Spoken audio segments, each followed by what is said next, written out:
Hey, hey! Sorry about that, y'all. I had a couple of other things to get set up real quick. But, oh my god. D&D! We're doing it a little bit different this time.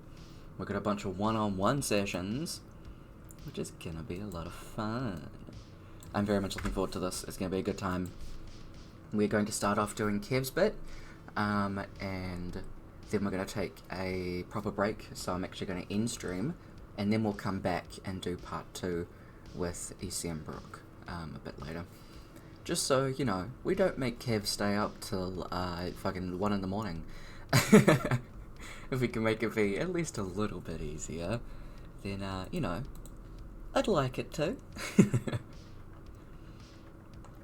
But it is a good time, and I'm excited because we like D&D. D&D is a good time.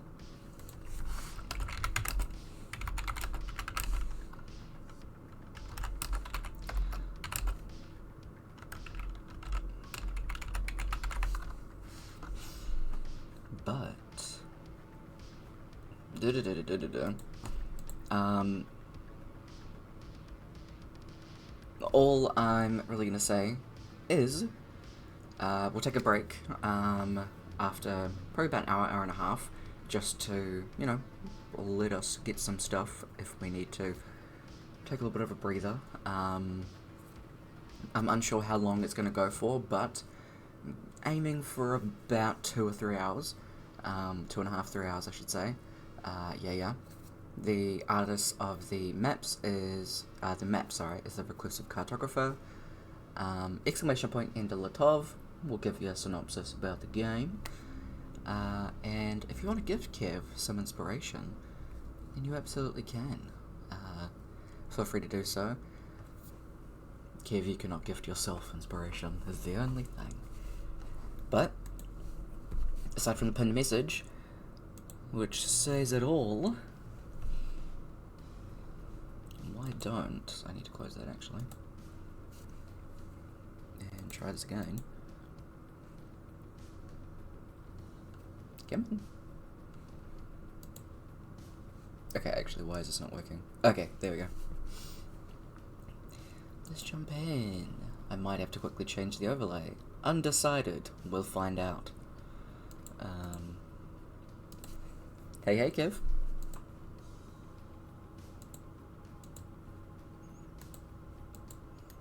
Hello. What we'll do is we'll just set it to that. And leave right around. We are sick.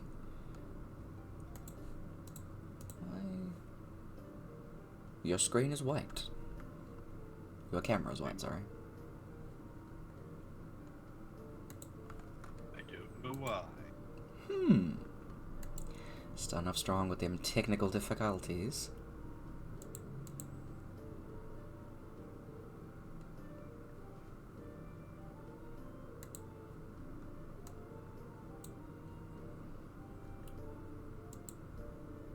Yeah, that's good. That's fine.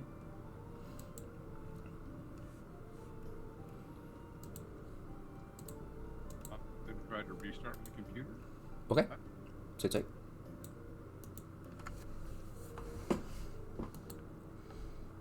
So, in the meantime, what I'm going to do is I'm going to chuck up a little burba, just so we can get the technical difficulties sussed.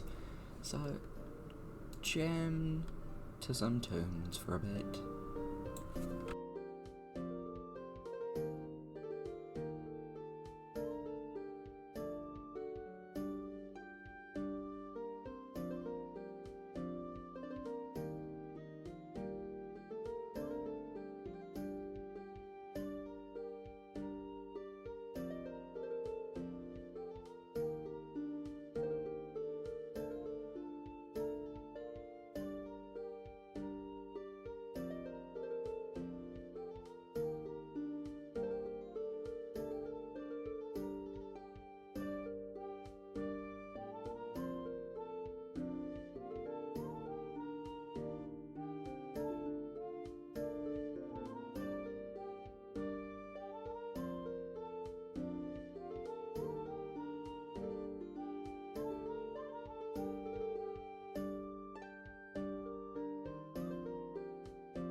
Right.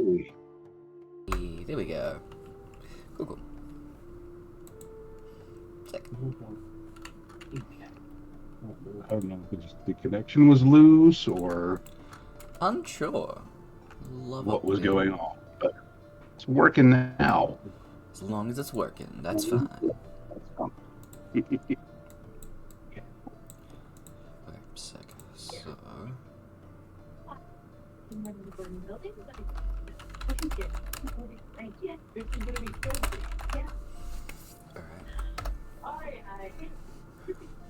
Alright. I'm getting a little bit of background noise from you.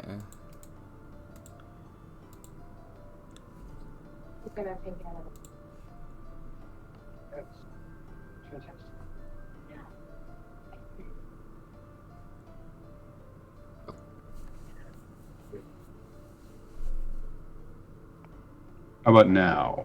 Okay, now it's all good. Perfect. Cool. Alright.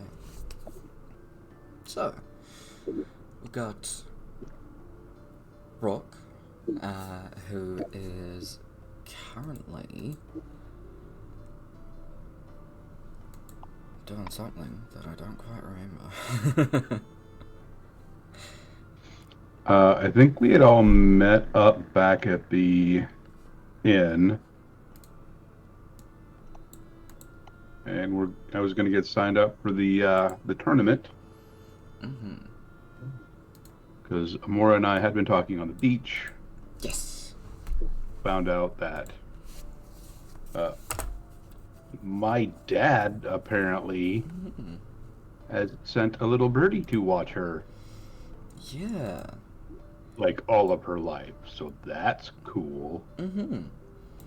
Cool and not creepy. That's great. Mm.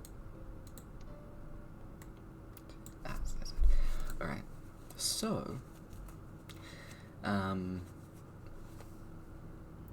believe the day did end though, so it is now the next day, because I believe it was late at night when you two went to the beach, because River took quite a bit longer to get back to you guys. So the new day starts and you get up early to head on over to the arena to go and sign up for the tournament that River gave you the flyer for. So heading on over that way, you can... Please load. Here we go. You head over to the Phenomenon Stadium, and you can see there are a fair group of people that are here to sign up to wait turn, all that kind of stuff, and go to sign up. The thing that they hand you is the contract. They ask you if you want your name to be read, if you have a stage name kind of thing. I think you're still going to work as Skull Crusher. Sick. Alright.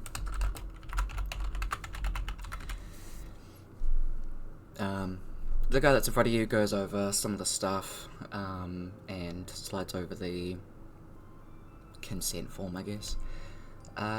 Question. Do you read it? I mean, he'd glance at it. Okay. More of the stuff that you kind of had heard that he kind of said. So, you know, don't kill people. The battle will be stopped if you go for blood.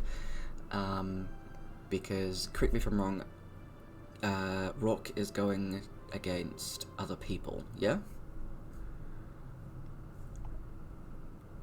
Yeah. Okay, so it is. So yeah, that's like the main one that is highlighted in red, all that kind of thing. So you're like, yeah, I get it. No murder. Got it. Yeah. Tournament takes place over the next 5 days, you know, to give spellcasters a chance to, you know, participate and not get stomped. They say it'll start tonight at probably around like 5 p.m. So to head on over...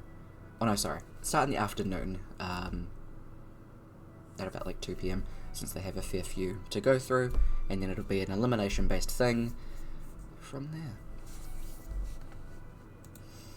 I'm gonna highlight that so I don't forget to announce you that. Cool. After Rhourke signs up, the tournament itself is free. It's mainly just people that want to come and give it a shot. They can do so, and the main money is made off the bets. So normally sells out pretty quickly. So they're like, sure, we'll let these guys in free of charge. We still get bank. Mm-hmm. And after that, you can head on back to the tavern, get your breakfast.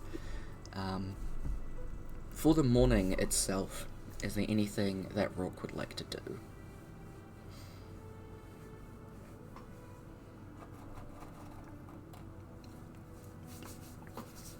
He would probably just kind of go through,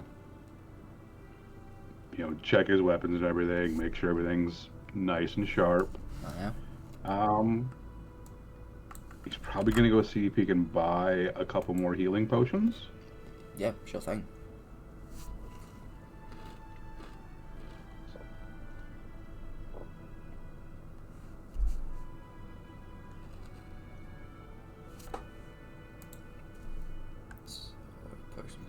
Potions. Excuse me, sorry. Normal ones are 50, greater healing's 150, superior is 450 gold. He will probably just buy a couple of the greater. Alright, sick. 150 gold each, and that's 44 plus 4.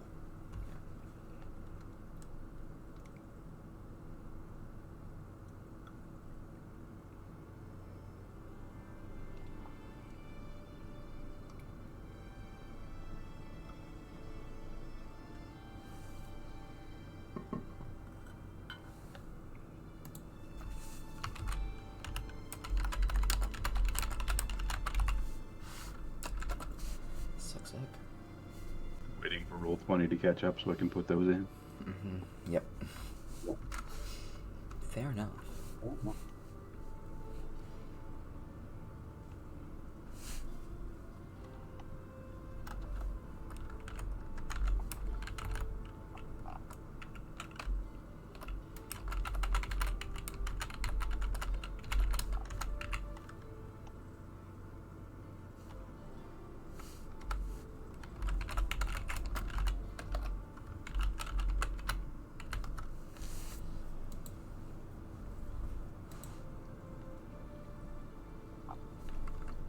Alright.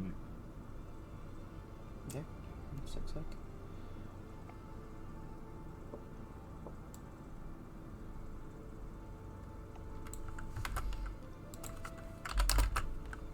I just had another thing last minute, so I'm just trying to quickly do that. Which is why it take a little bit longer.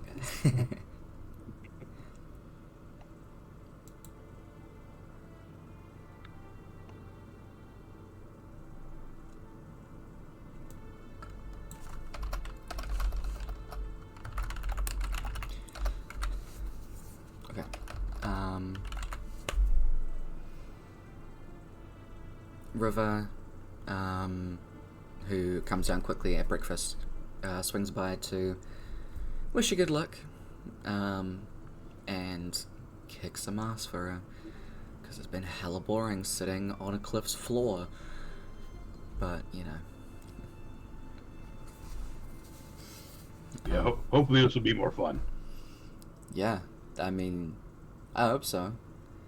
Bring back some trinkets though this time. You should be able to keep some of them, even if it's like a fingernail or something. I mean, that'd be a little weird. I mean, probably don't, wear it as a necklace, but I don't know. I'll see what I can come up with. Sick. Yeah. Have fun. She runs upstairs. Day goes on through, and before you know it, it's time for the tournament.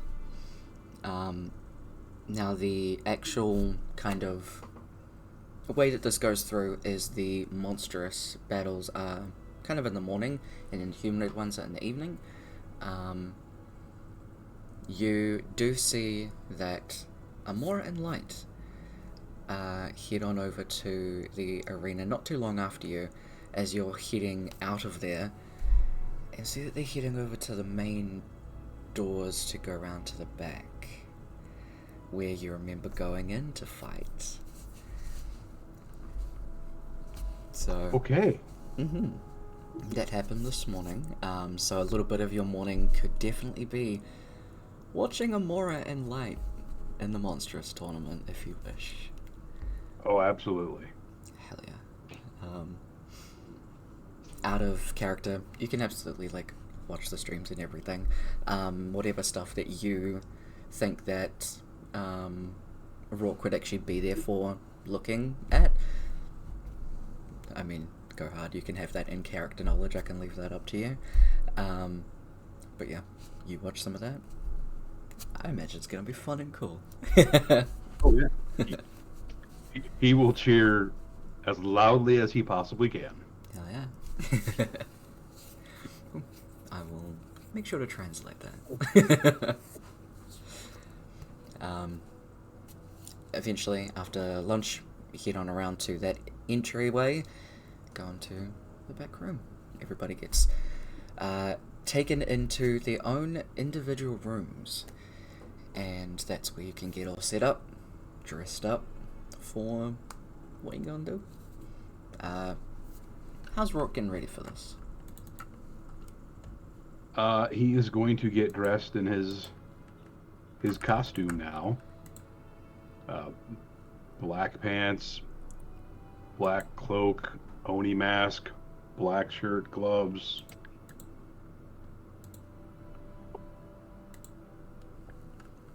Oh, yeah. And just kind of taking a few minutes and like psyching himself up. Fuck yeah. Talking with Grandma. Alright. And just like practicing with the axe, taking a few cuts. Hell yeah. Cool. Grandma is absolutely psyching you up. Sorry, I can hear myself a little bit. Going through. I think this will be a good challenge. At least fighting against other people, you can measure your capabilities and what you need to work on.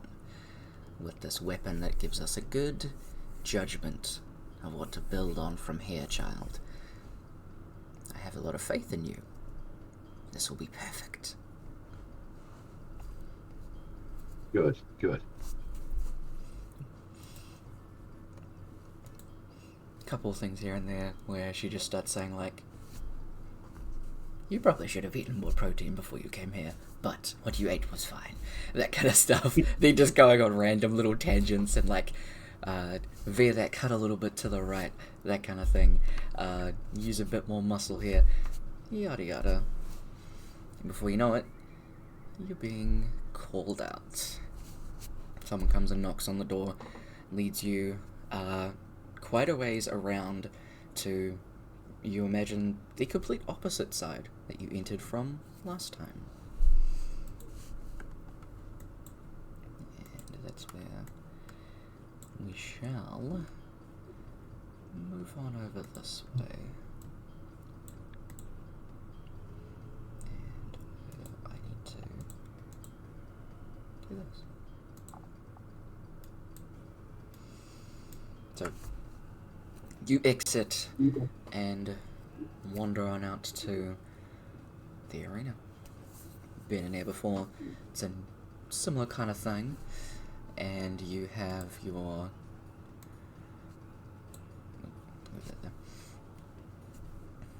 the shimmering kind of dome you can see above you goes quite high, and you can see through it, and it does that kind of like rippling effect all across. As the announcer, who is based up in this little, up here in this little box, calls out, and our first opponent is, you may remember him from our battle a few days ago. It is the Skull Crusher, and you can hear the crowd go wild as you stroll on out. Looking out through the crowd, you can see Amora, Light, Kaba, chilling up in the stands. And then the announcer goes over to who your opponent is. One of the newbies coming on out here. We have, kind of leans down and has a look.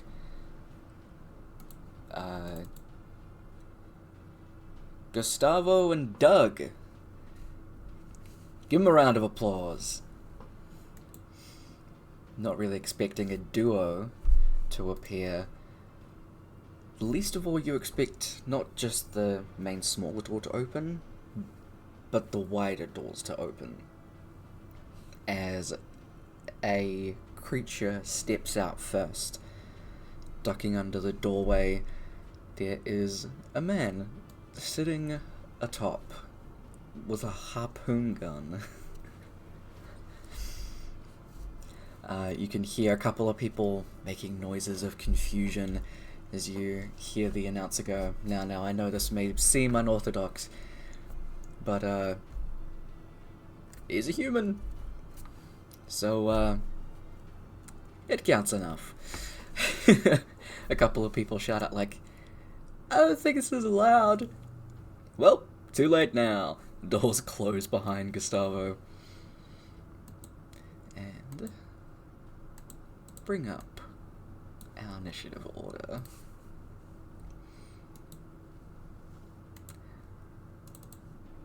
And let's do this.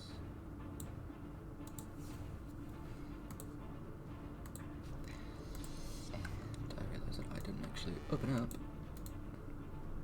that. So I'm gonna check that up there.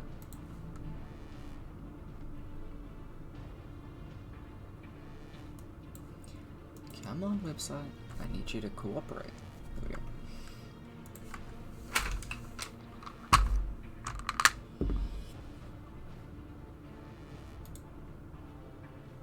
Oh, that helps if I'm not on the GM layer. So there's a 17 and...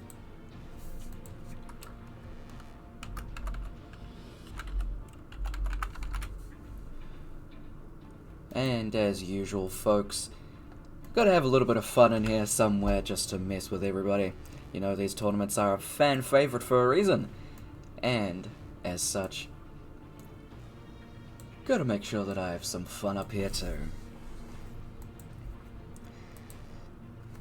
It's the dome kind of dims on the outside, so you can't see out to the crowd any longer.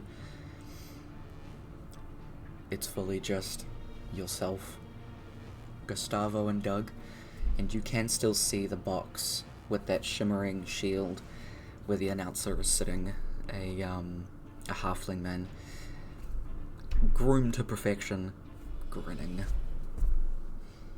What's that? You are up first. What's Rhourke starting with?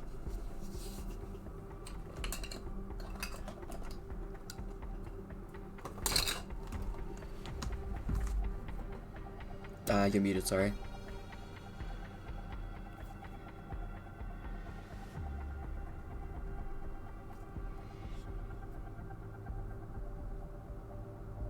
Are you muted? Am I? Oh, okay, there you go. You're back. Okay. You are just very quiet now for some reason. Let me try. Oh. Is that better? Okay, it is. Just a little bit louder if you can. mess with my mic settings because apparently that got goofy too. How's that? Awesome. Back to normal. Cool. Sick. Rhourke is going to come out and just hold the axe kind of out in front of him. Just going to let those shadows wrap around. Hell yeah. As he casts Form of Dread. Sick. Love it.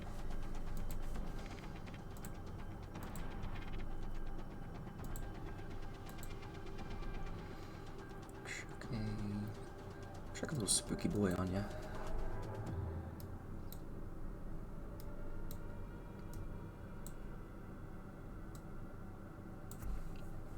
Hell yeah.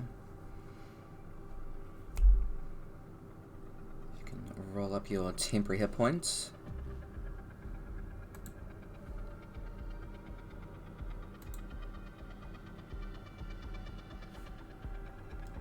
Nice.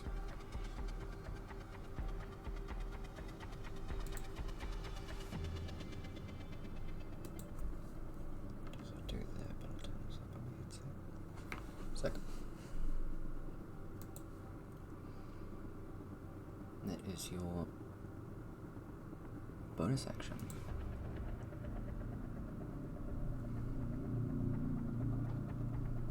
I mean, I might as well rage. You've already used your bonus action to do the Form of Dread. Oh, that's right. Yeah. I was thinking Form of Dread was an action. No.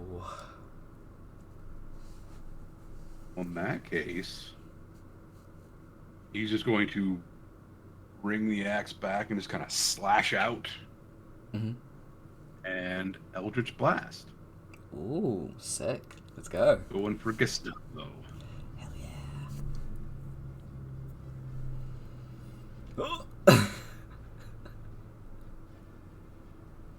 You know, it's a tricky thing. He's really not used to it yet. Fair enough. Okay. Are you going to keep that roll? I'm gonna keep that one. Yeah, I think it makes sense. I like it. Even as it veers off far to the side, pretty much like impacting over here somewhere. What does that magic energy look like? I think it is kind of like just this purplish beam that looks like it has a cackling skull, Ooh. like at the point of it. I fucking love that. It's like grandma flying at you. I love it. I love it. That's fucking fantastic. Oh. Fuck. I love it. That's so good. Okay. Grandma's little cackling skull impacts at a wall. Gustavo kind of looks over his shoulder. Wanting a shot, I see. Let me take one of my own. Kind of settles up a bit.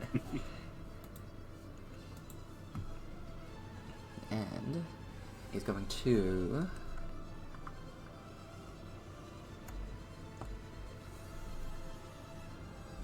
load up and take some shots. Now, to me, why is it? Okay, so that doesn't. Okay, sure. Am I looking at the right one? For some reason, I don't think I am.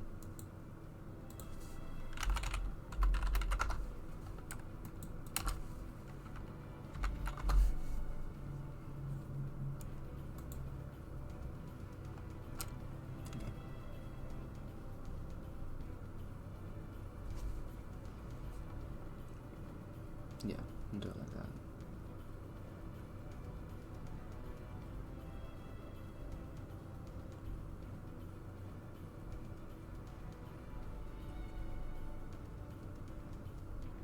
Okay, tell me what the damage is. Yeah, sorry.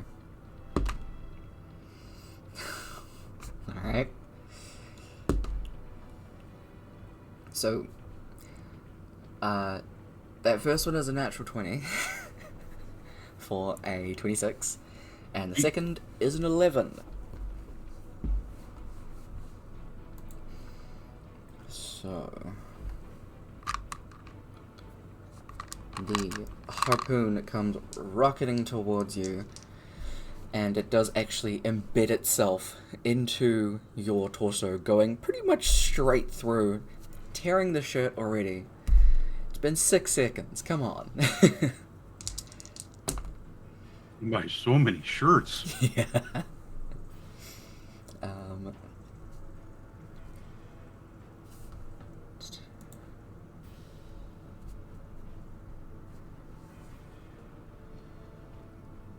So, in total, for the natural 20, that is a 32 damage. You're not raging yet. And as the second one veers off to the side, kind of landing in the ground next to you, the harpoon that actually went through you, they're both connected to cords that he starts reeling in, and you start being pulled towards him. And as you get closer, those shadows start like lagging behind you and pulling. So you're getting closer and closer to Gustavo, who's like he has to make a wisdom save. That is a 15. What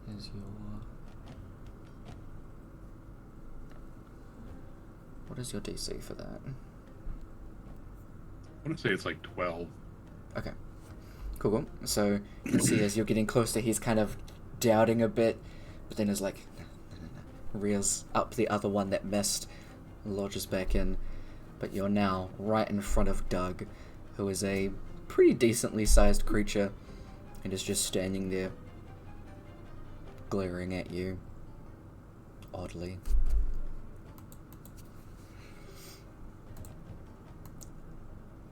Now to the announcer.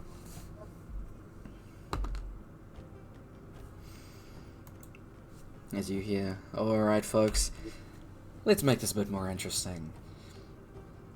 One of my personal favorites here. Alright.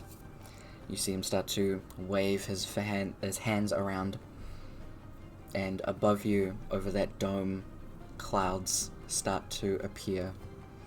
Can you roll a d6 for me?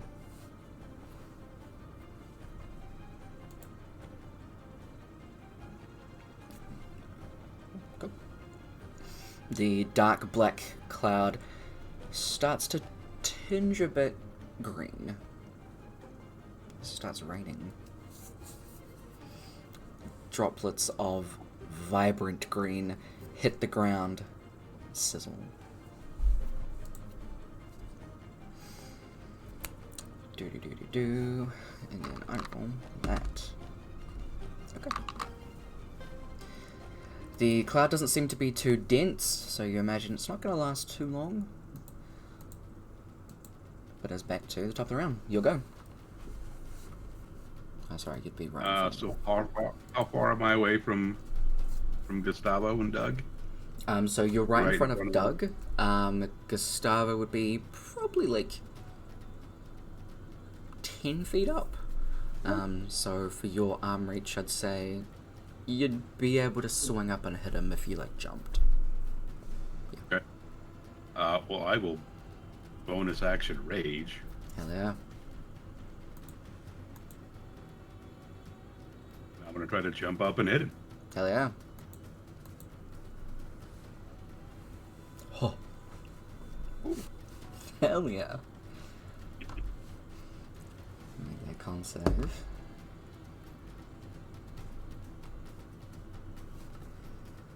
Cool. I really need to have this open, but I don't.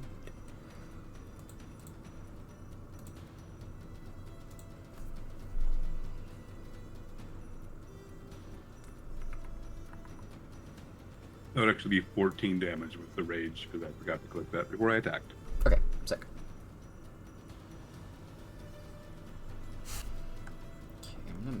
it underlined so I know exactly where to look next time.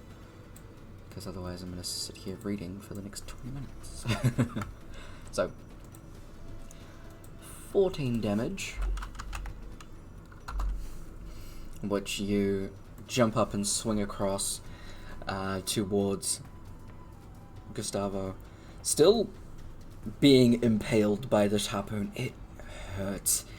You still manage to swing a good hit. You lodge it into his arm. Fuck! He screams. Quick question. Did you reset your strength back after a long rest? Yeah. Okay, sick. Yep. Cool. Your strength does increase by 1. As you feel that pulsing energy as the blood runs down Gustavo's arm and into the weapon itself. Feel bolstered. Make your second attack.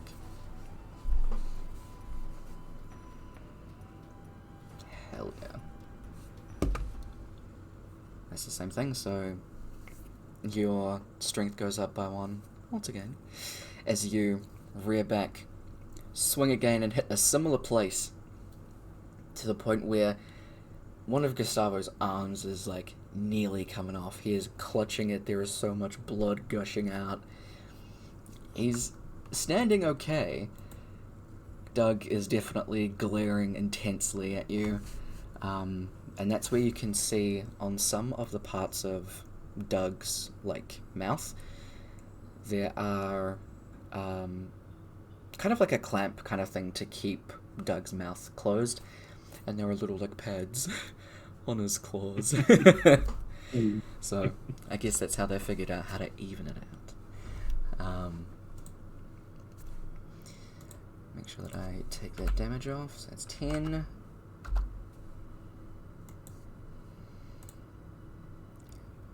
Hell yeah. It's when you hit an attack. So I did it the wrong way around last time. Succeeds both of those, so he's not frightened by you. Yeah. Yet. Very good point. And I would like you to make a dexterity saving throw. I know you have your thing that gives you advantage, but for this it would be a straight roll because you have a harpoon in you. So, yeah.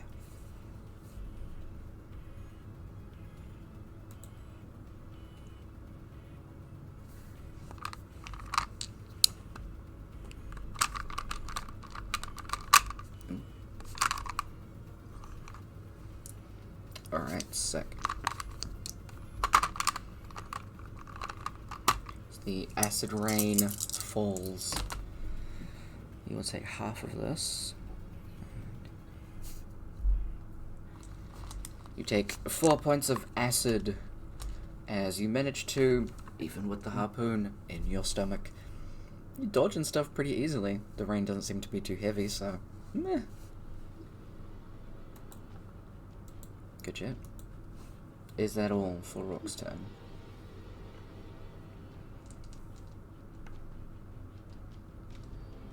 Can I use movement to try to jump on top of Gustavo or on top of Doug? Yeah, I'd allow it. I'd say give a athletics check just for the harpoon. It's just a straight roll. Yeah, easy enough. You even use the string itself to kind of swing yourself up and land on the back. I forgot to say, sorry. It would take an action to remove the harpoon. With your multi-attack, I'll say you can still do one attack and remove it. That's up to you. Okay. Cool. Forgot to say that at the start of your turn, sorry. No problem. Cool. But you are now... I'll put you to the front. Chuck you up here. There you go. Hanging out with the buddies. Cool. Gustavo, who is clutching onto one arm, is going to both hands grab hold of the harpoon that's in your stomach and just start twisting it and turning it. Just a harpoon gun he has isn't gonna be much use up here, so he'll make do with what he's got. So instead of a ranged, I'll make it melee. So that is a natural 18 and a 10. So it was this. You are raging. Succeeded that stuff, so that's fine.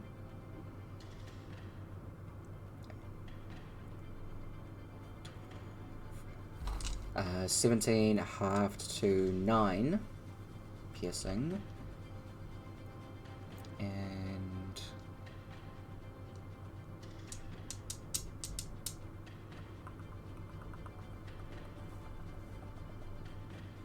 okay, that's fine. Those are both of his attacks, and now he's going to make a dex save. Fails.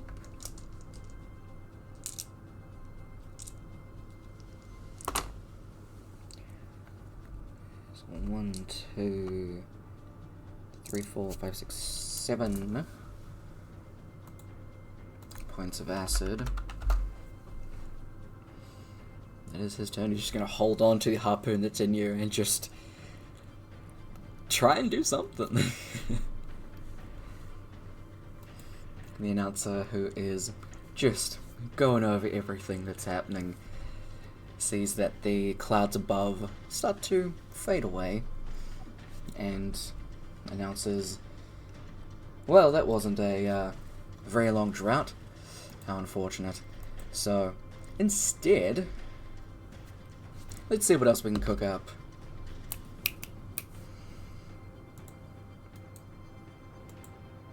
So I think I used drought wrong.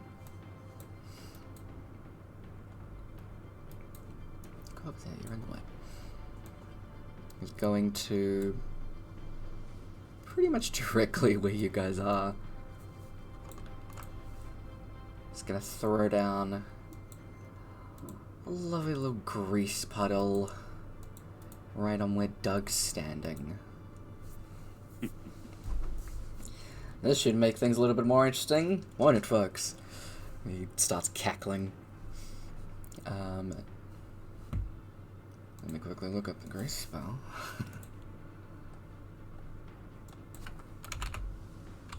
I nearly spelled it like grease the place. That's not how this works. No. Yeah. Close. Huh. Yeah, man, 120 has been slow today. Okay, it's Yeah. Dexterity is at 3rd. Okay. There's a 13 that Doug makes, and while you two are both up here, immediately you start swaying as Doug just starts like ice skating, like legs going everywhere, and just awful legs going out to the side, starfish style. Doug's just laying there. I'm gonna need you and Gustavo to make dex saves. It'd be just normal. I'd say you would have your advantage thing in this. This is something you can see and you are being held on to, which would help. It's cocked.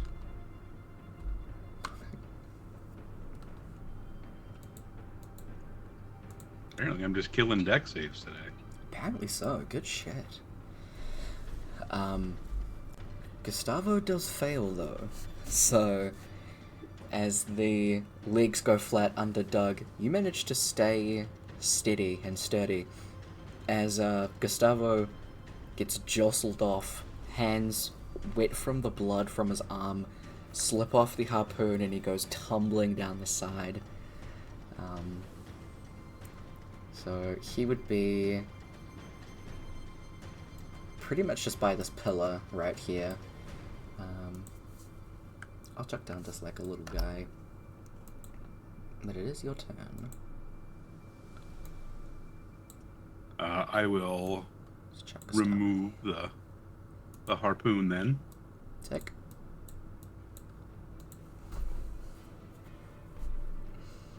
Cool. I would say easy enough for you to do so. You yank it out. It hurts like hell. Say you take in. You take 6 points of piercing. It's already halved.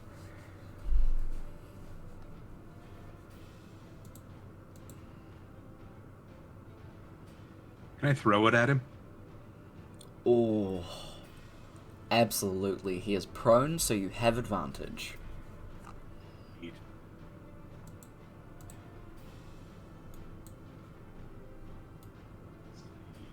Yeah.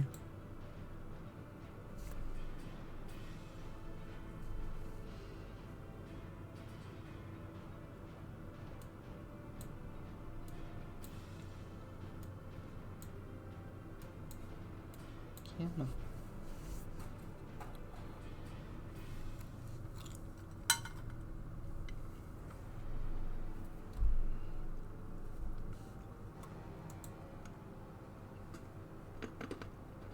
Could I just use my short bow attack since I don't have? I'll say make I a feel like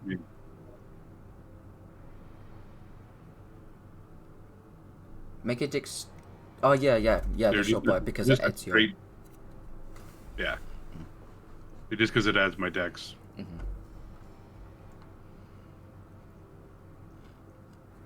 Okay, so it would be the 14. Oh no, it is the 16 because I said he's prone. Shut up, Tyler.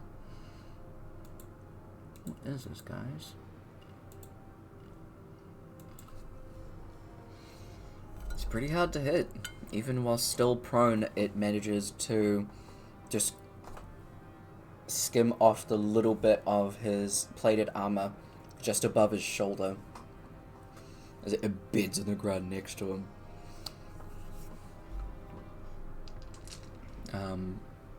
Immediate, like, absolute fear over this guy's face of like, oh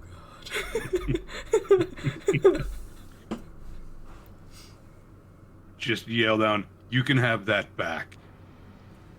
I love it. Fuck yes.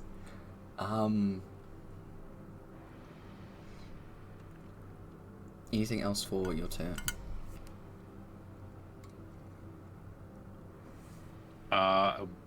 Try to get down off of Doug. Alright. I'll need you to make another dexterity save as you would go down into the grease.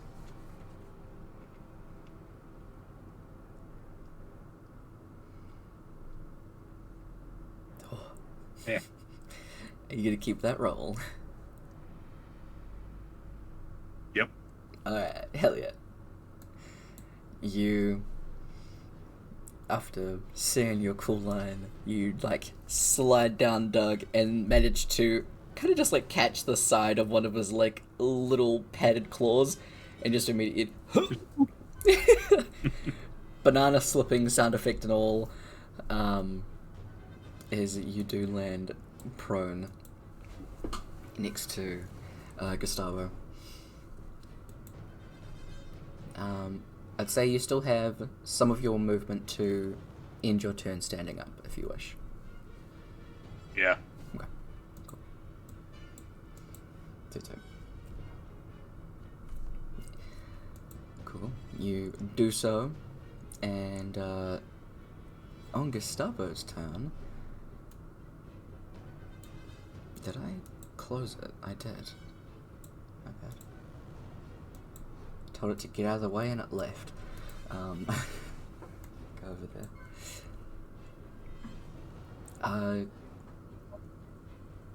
Gustavo's going to stand up and pull out the harpoon from the ground next to him and is going to try use it as a spear.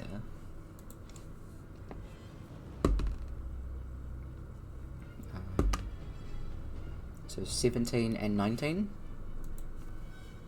Those are both hit. Alright. So speed this time, I'm gonna make it a D8 because it's now strength based two-hand thing.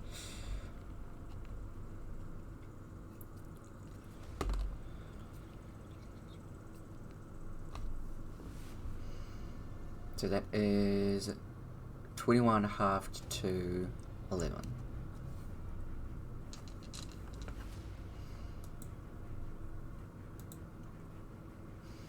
And then he's just gonna stand back, try and brace himself.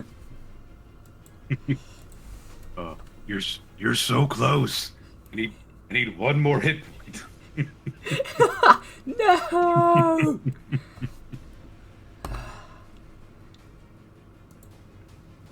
The announcer pipes up again as the grease starts to fade. Can I get you to roll another d6, please?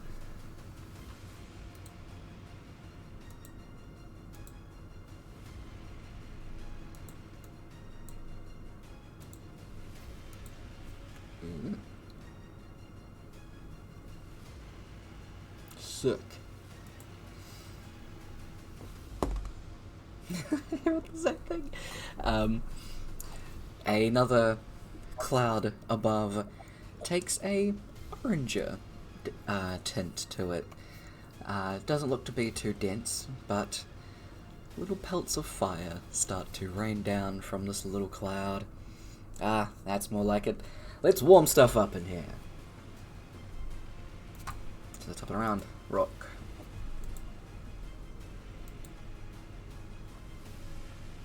I'm going to attack Gustavo.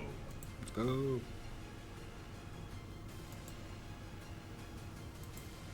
Not going to keep that roll. Fair.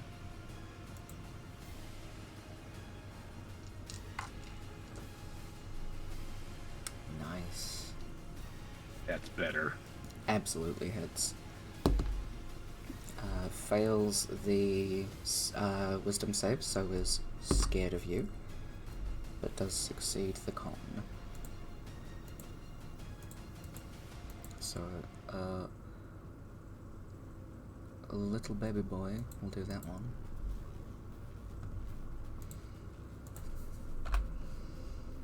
$13. It's looking pretty hurt. There's a fair bit of blood happening, so he's hurting. What's that? I'll What is attack that? again then. Hell yeah. Oh, beautiful. And he's scared of you. And he fails. Both things. So, Ooh. not only is he terrified, you get another point of strength increased. That is 32 points of damage on that one. Yes, that's right. Alright. And just from that attack alone, he's looking bloodied.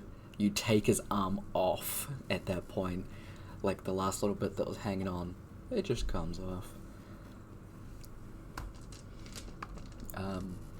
Dude's petrified. What's happening with the shadows and stuff like that around you as you're swinging and getting stronger? I feel like the stronger I'm getting, like the shadows are just swirling more, like making me look bigger, scarier. Hell yes. I love it. Alright. Is that all for Rhourke's turn?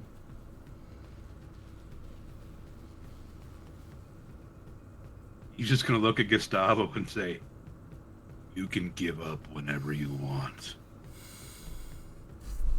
He's like on the ground, one arm, like pushing backwards, like, I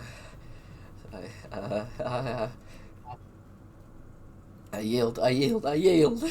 He starts like screaming, waving the one arm about, little nub going ham. As is prone, so it's with disadvantage. He fails.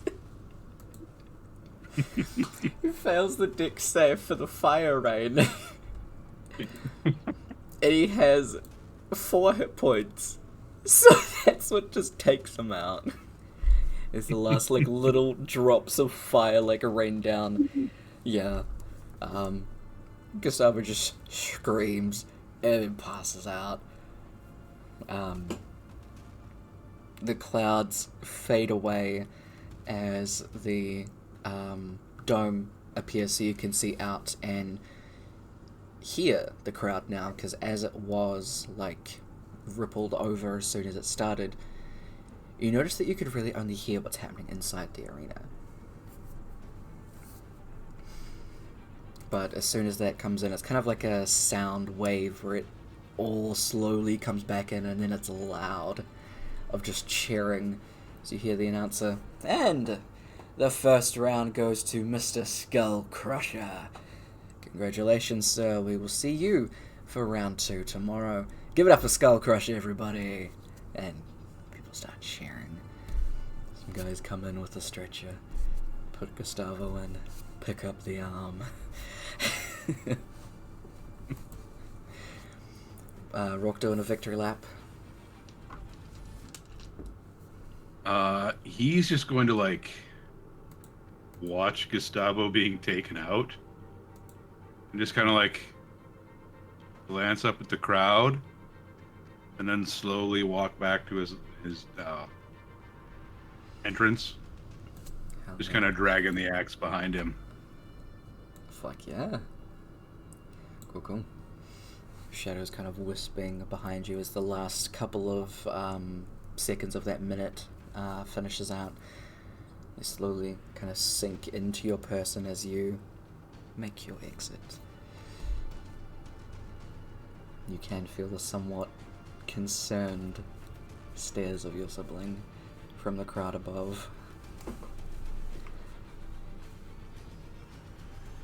Fine, he's fine, I'm fine. It's fine. Yeah. So, for the rest of the day, you watch people go in and out. A lot of the time, you're just kind of kept in your room, you get tended to, that kind of stuff. And one of the I don't know what to call them. The organizer comes up over to you and asks, so one of the guys is pretty reared up to go, and do you want to do another one of them today? It's up to you.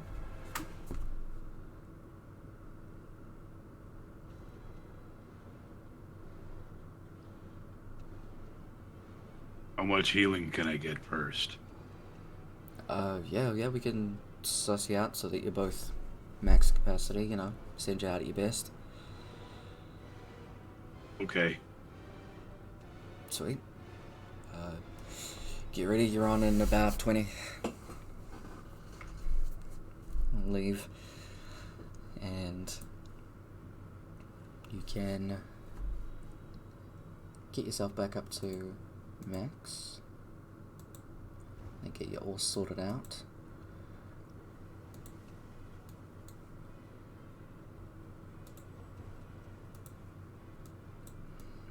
Where's this guy? There he is.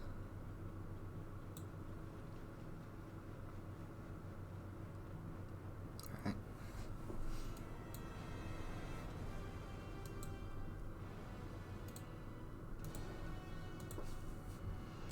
Let me open up the next little bit. Is there anything that Rhourke's going to do for the next kind of 20-ish minutes?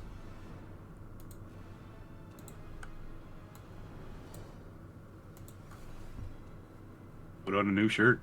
Hell yeah. Love it.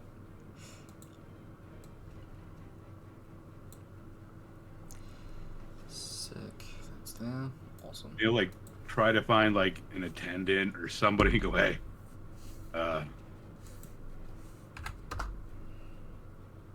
Here's some money. I need you to go get me another shirt. Okay. Grabs it and it's like, oh, what kind? Like that one that you're wearing? As close as you can to it. As long as it's black. Sure. And kind of like takes off out one of the doors. Comes back like a little bit later. Here's your change. And then like slowly backs away. I'll tip him like half of whatever he brought back. Okay, so it is. I mean, it depends on whatever you gave him to go and buy it, because they aren't that expensive. They're just shirts, so. I probably handed him like 5-10 gold. Gold? Okay. Which is probably a lot for a shirt now that I think about it. He like, if you give him 5 gold, he'll keep like the change part of it and maybe like 1 gold, so he'll give you like 3 gold back. Cool. Yeah.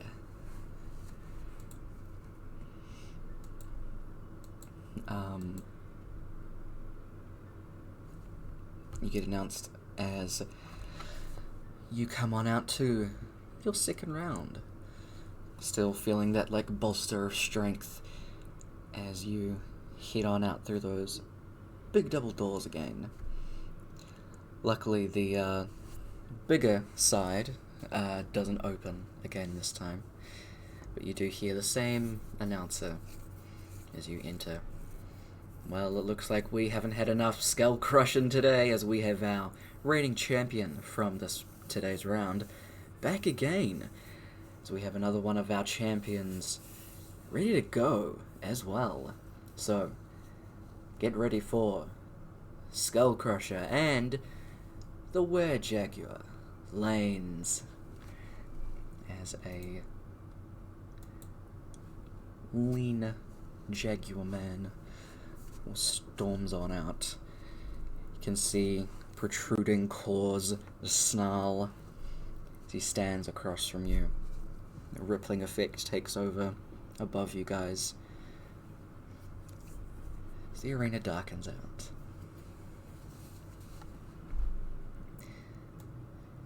A roll for initiative,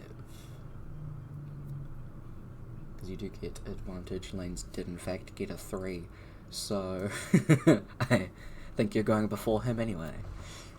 Yep. Sweet. With that, it's you'll go first.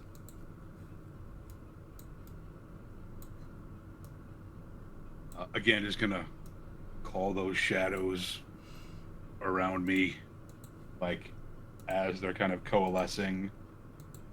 Swing the axe out again, trying to help them blast. Hell yeah.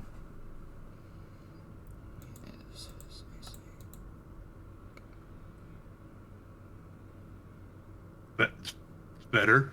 It's better, yeah. Better than it was. Yeah. It not good. It gets closer this time. It hits the pillar that's over here, kind of making some of the stone just blast off as the laughing skull of Grandma impacts. I still love that. That's so fucking good. Stolen straight from a World of Warcraft spell. Hey, who cares? That's great. Mm-hmm. Rebranding. This is fine.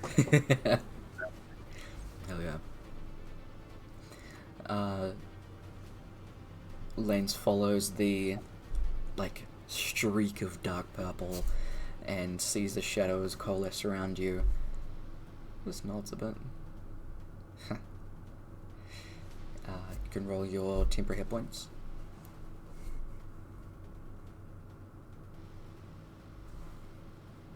Alright.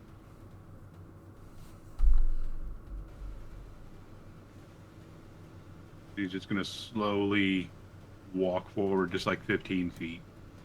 Alright. So Just like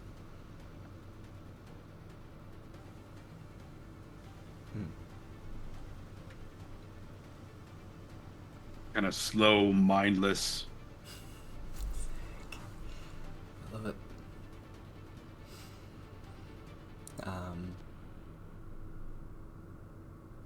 Is that all four Rhourke's go? See, lumbers over. Yep. Go. As you start to approach, Lanes is just nodding his head. He gets down, one hand in front of him, digging the claws into kind of like the dirt and ground that's in front of him, and uses that to leap himself forward and takes a jump towards you before, like, barreling to hit you. He sprints towards you using his leap. And is going to use claw attack, which he can do. 2 claw attacks. Again, natural 20 on the first one. These dice, I need to find a different one. I kind of like it though. And the second one is a... Where's the claws gone? 16 to hit. Okay. Both of those hit. I need you to make a strength saving throw.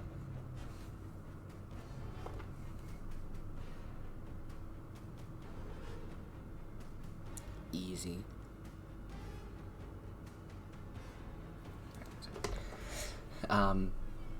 The claws dig into you as Lanes is just like attached to your chest, claws dug in, but you don't budge. You just face to face, like close, noses almost touching, so the claws just dig into you.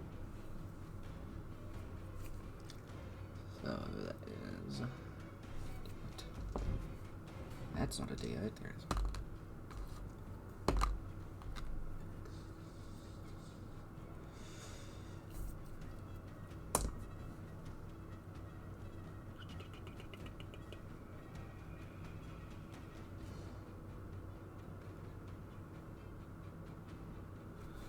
Okay. That's 12, 20, and let's bite. There it is.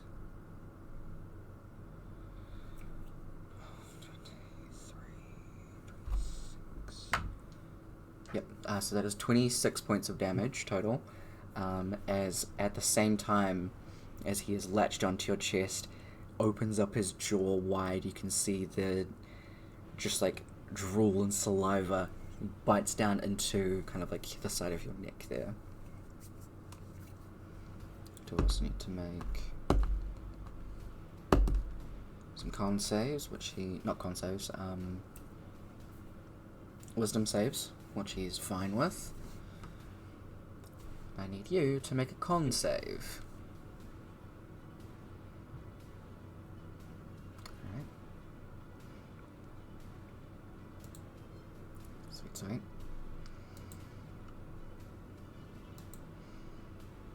He pulls back, just blood mixing into the saliva on the fur around his mouth.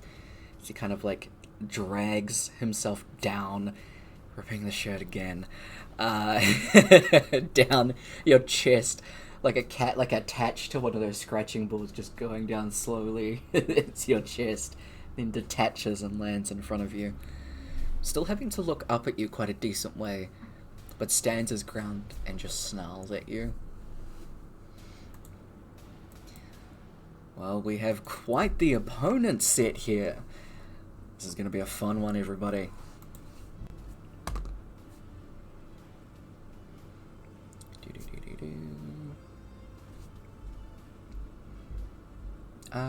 Kev, cool. Odds or evens, and then roll a d6, please.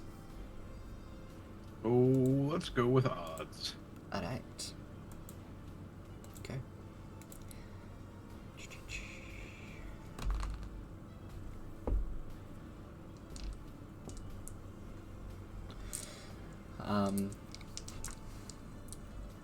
Out the corner of your eye, you just see a little bit of the, like, shielding wall from the announcer open up like a small little hole, and out points like a little tube. as just whoo, whoo, whoo, towards you, Rhourke. The announcer just like shoots darts out at you.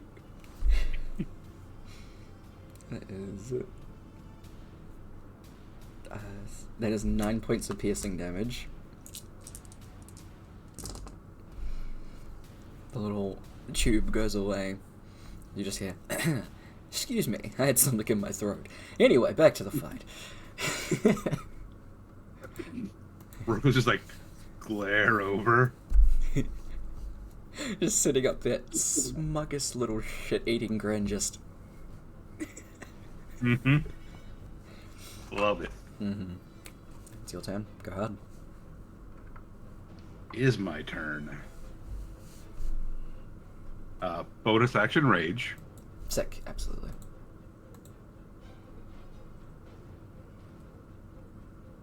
Where did that one go? Oh, I lost it. 18 to hit. 18 does hit. And 17. Sick. We'll do 2 of these. Alright. How's this attack looking? Just like swinging the hammer side down at him. Hell yeah.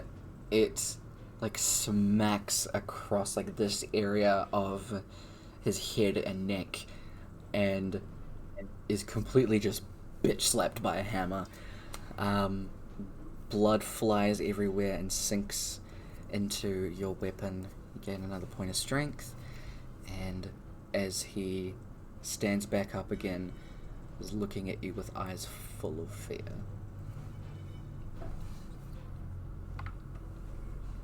You can make your second And attack. I'm gonna attack again. Hell yeah. That is 19. Good shit. Don't have to make that save again, but does make the second con save. Pardon.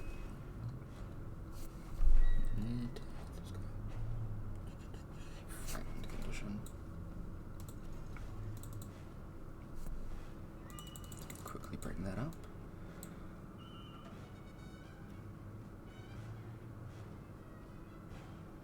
Willingly move closer and has disadvantage on the attacks. Sick! Is at the end of Rhourke's go. He's just gonna stand there and like, come on. Like, not trying to inch towards you, but is starting to lean back a bit. Or just out at you with both hands. With disadvantage. You hit me once. Hit me again. Okay, so that is not above a 10, so, you know. You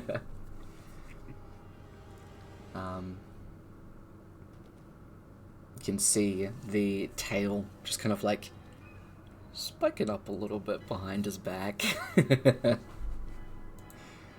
But completely whiffs the attacks against you. Da-da-da-da-da.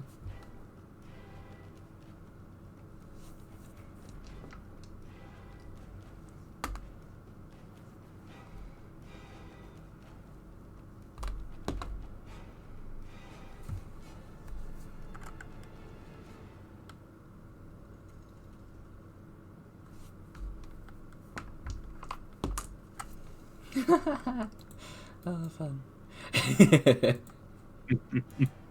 Oh, it bodes well, doesn't it? I'm gonna put this on the right layer first, and then edit it from there.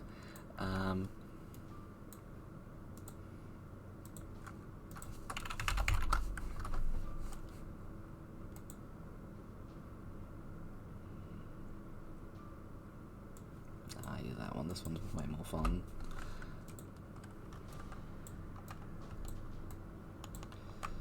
How was it? 10, 20, 30, 40.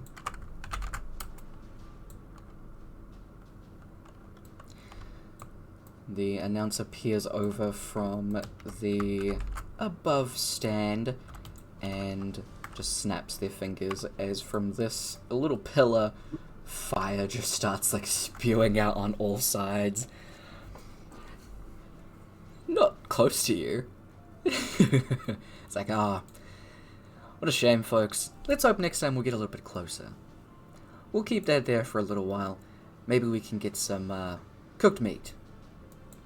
I'm being told for legal reasons that is a joke. We are not cannibals. Anyway, continuing with the fight. Rhourke, it's your turn. I'm gonna get. Oh, yeah. 14 is still enough to hit. There's 21. Sick.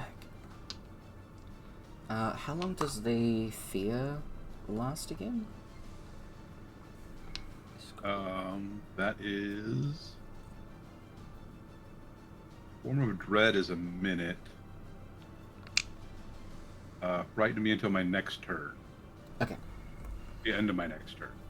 Okay, so end of this one. It's like... Oh, sorry. Cool, so it doesn't need to do...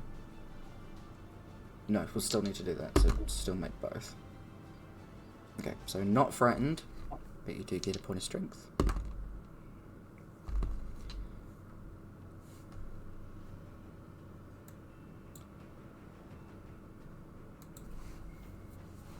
Alright. Took the damage off? I did. Sick. Bringing the hammer side again to the other side of his jaw. Oh yeah, even it out. Let's go. We'll attack again. Full damage for some reason. An attack. 15 does hit. 13 damage.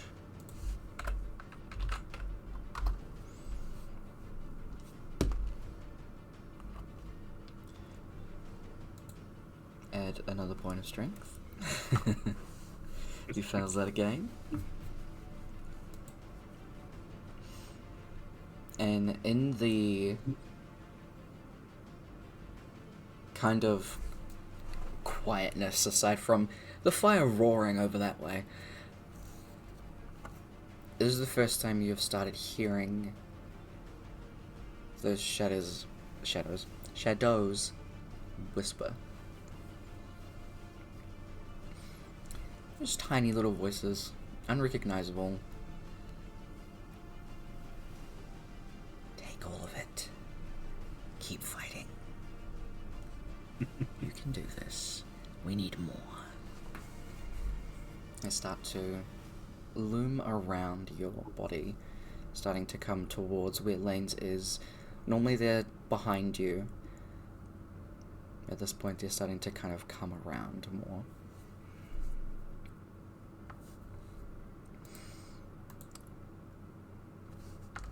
I forgot to do that save. Okay. Elaine's is fucking terrified. Still. And is gonna just try and swing out at you with disadvantage. That is a 10. And the other is a 14. 14 might. Alright. Where did it go? That's a D10 again.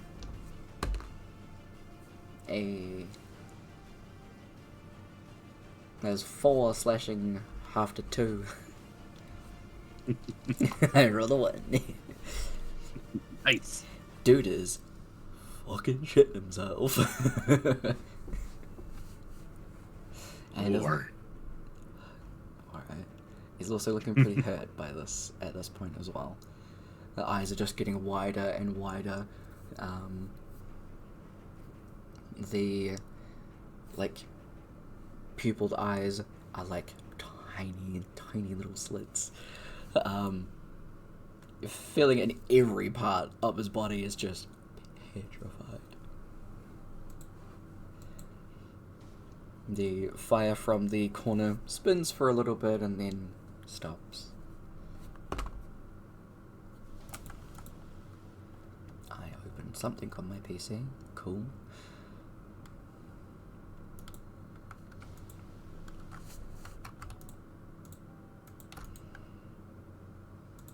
Need to do that and then make it go away. As from the pillars, mist starts spewing forward.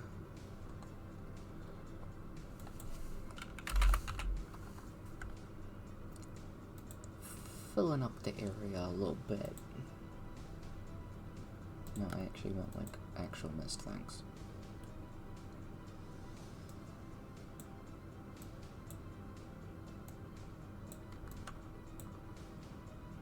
It's like impossible to see.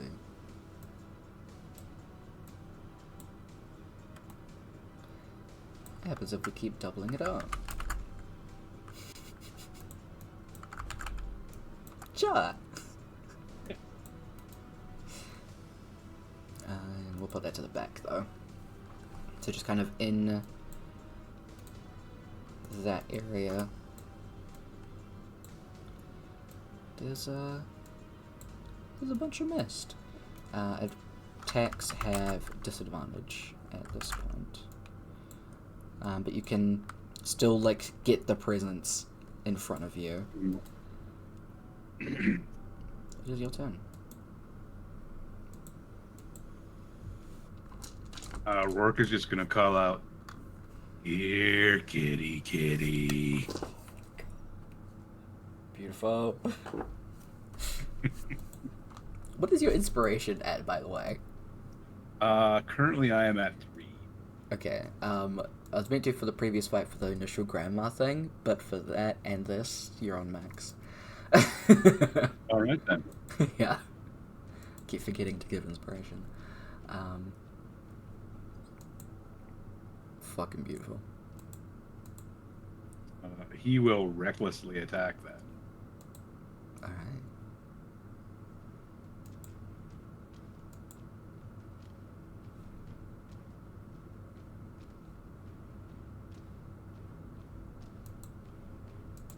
Definitely still hits.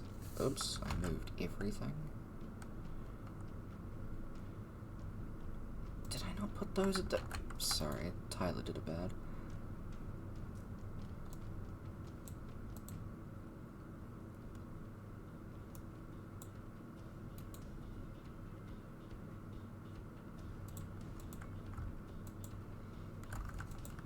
Put these... map layer. Dingus?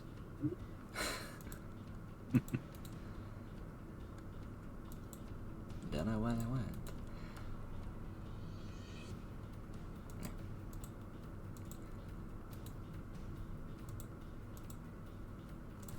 Alright, so that is 14 damage. Nice. Do these. Oof.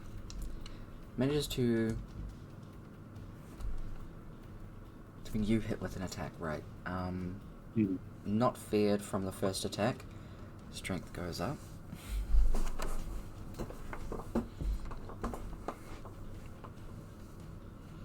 Failed that one for sure.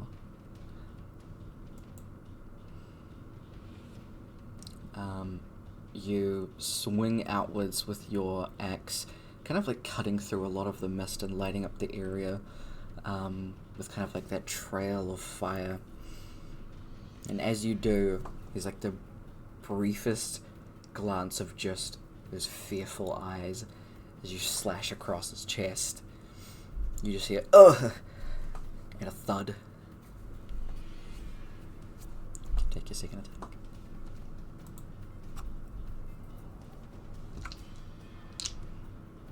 Hell yeah.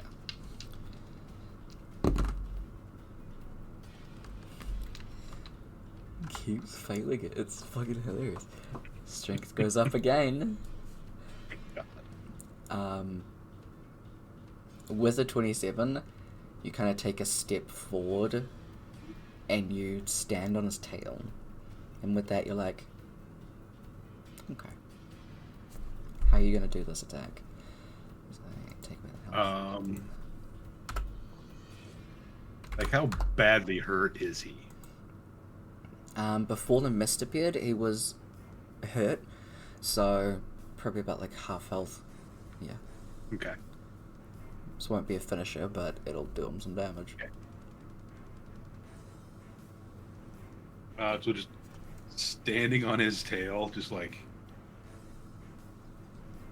reaching back and just like jabbing, like kind of into his like kidneys and ribs. Absolutely. You hear that like sickening crunch as you definitely impact. You just hear like a yelp. And you can see from where you're holding the weapon, the blood is now coming up through the handle, and you can see it. It's kind of like a decent pool of blood forming from around the tail from where you've jabbed. But as soon as it's like pooling, goes back towards the body. Anything else for your turn? We're not done yet. Yeah. And just take my foot off his tail. Okay.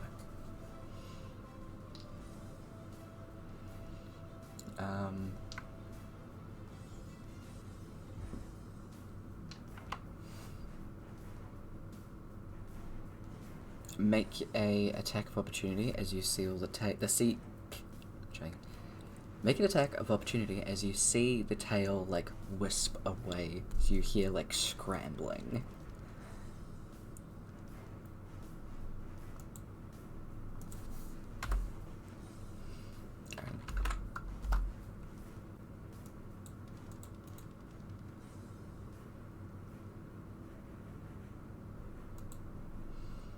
The mist goes away as you can see Lane's is clinging to like the bottom part of the announcer stall and is like scrambling, clawing up, and is like, get me out of here with this animal.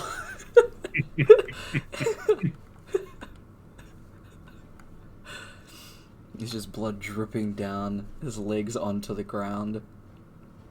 As you can see the announcer from where you're standing. It's just, and I think that ends the round. Skullcrusher is deemed victorious again, but not via skull crushing, via emotional damage. We will let Lanes depart safely, please. He just snaps his fingers, and Lane starts to like drift down towards the ground. As soon as his feet hit the ground, he is like scampering towards the exit. Once Rhourke sees him just like floating down, he's just going to slowly walk towards him. Oh yeah, like you tried to like swim in the air. Just digging a furrow behind him in the ground. Mm-hmm. The best Michael Myers tradition. Yes, I love it so much. Like 10 feet off the air still, just like tries to start swimming through the air, whatever momentum to get him down to the ground faster. And as soon as his feet touch the ground, it was there. No, gone. It's just. The door barely opens before it's already closing. Ripples start to appear as the crowd comes into view. There are people that are still cheering and like hyping you up, but there are a lot more stunned silence from some people. Like faces of just pure shock, but a couple of them are like, "Yeah, Skullcrusher, get him!" Destroy their bodies and souls. Woo! It's just like a chant that like starts. Yep. Hell yeah. Fuck yes. Can close that one now. So he's definitely gone.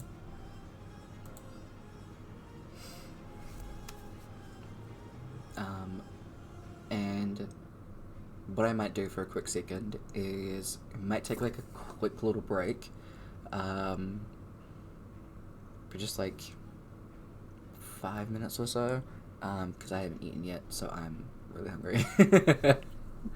Yeah. So we'll just do that for a few minutes, and then we'll come back. I also want to fix the overlay real quick, because I want to make one of the things a bit bigger, so that people can see how cool Evil Rhourke is. Not Evil Rhourke, sorry. He's not evil. He's very nice. He's very sweet. Yes.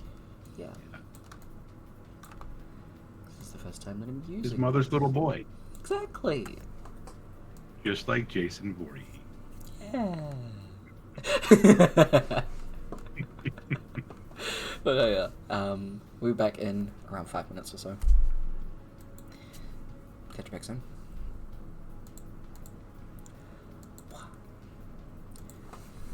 So, we will be back in a quick little second. Your boy hungry, and also, I just want to do, like I said, set up a little thing. So, I'll be back soon.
Oh,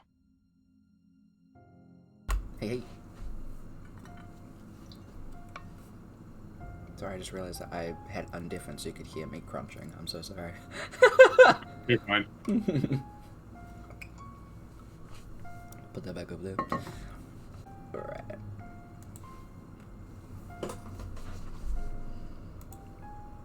Turn it is now. So.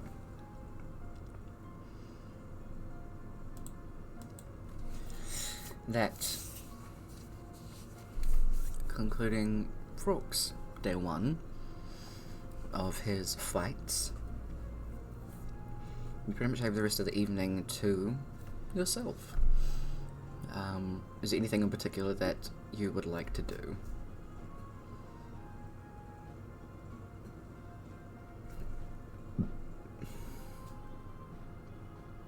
He's annoyed that he has to keep buying shirts.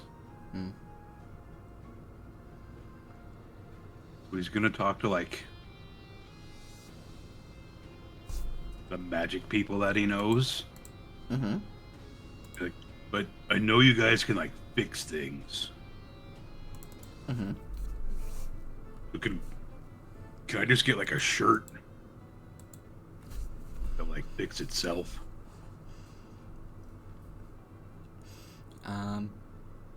For some reason I feel like this conversation is happening with Donna. Absolutely. Yeah. The most magic man he knows. Mm-hmm. Shirt that fixes itself. I could get behind that, actually. You know... It'd probably have to be some kind of enchanted material, but... I mean, I don't see why it's not possible. You'd have to give me a few days, but... I can come up with something. Yeah. Yeah. Cool. I mean, for now, I can just, like, mend them myself, but, you know, I'm not always going to be on hand if you do rip your shirts. No, right. Like, I've been buying some. Oh, yeah. Okay, pricey. But yeah. I'll start looking into it. He flips open a notebook, and you can see, he flips through a decent amount of pages, and then just kind of flips to the back, and it's like, I'm still working on the sandwich of holding thing, so I'll put this. Yeah, how's that going? Okay. Yeah. It's been interesting. Just trying to work on a few things, making sure everything kind of meshes well, you know. Yeah. It's an interesting thought. It's just... You guys have some good ideas. Yeah. We're pretty smart sometimes. It's kind of terrifying. That's not the first time I've heard that. Except about me. And now I'm here. Oh, nice. Yeah. So it's not a bad thing. That's for sure. Smart people everywhere. Sometimes smart people...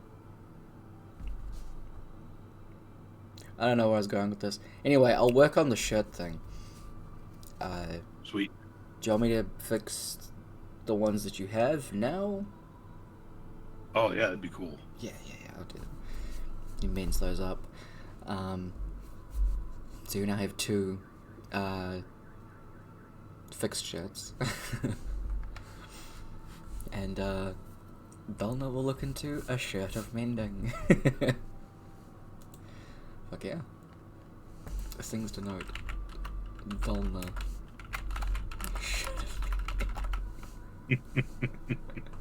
Love it. Let's go. Yeah. Okay. Anything else for the day? He's feeling ridiculously strong. Yeah.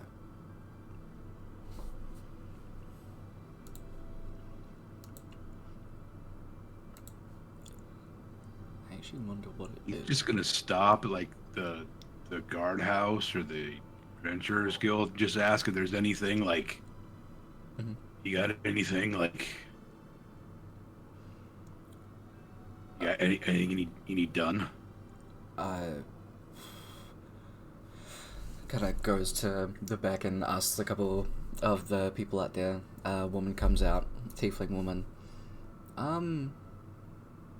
We've got some new shipments in, so if you could help move us in, that'd be great. Other than that, I mean, yeah, I can move stuff. I was thinking maybe a little more active. oh, I mean, I think there are probably some people that are going out pretty soon. They'd be, probably heading over to the facility or into the forest. Yeah, since the explosion over that way, some creatures have been interested. So, find some things off. There's that. Kind of like waves over a couple of people. One of which who comes over is Windstriker. Hey, buddy, how's it going?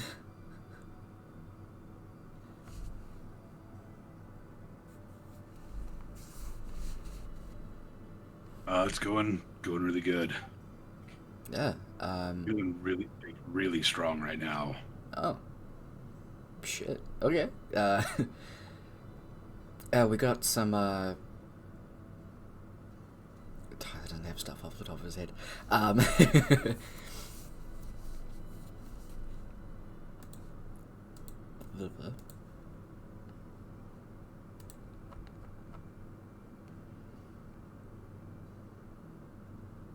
Sure. We've had some bullets, coming over to try and dig around, pick up some of the dragon corpses and gnome corpses. So we're to go and clear a few of those out. Come give us a hand. Yeah.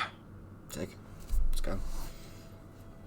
Cool. As they're heading out, you go and help kill a couple of those.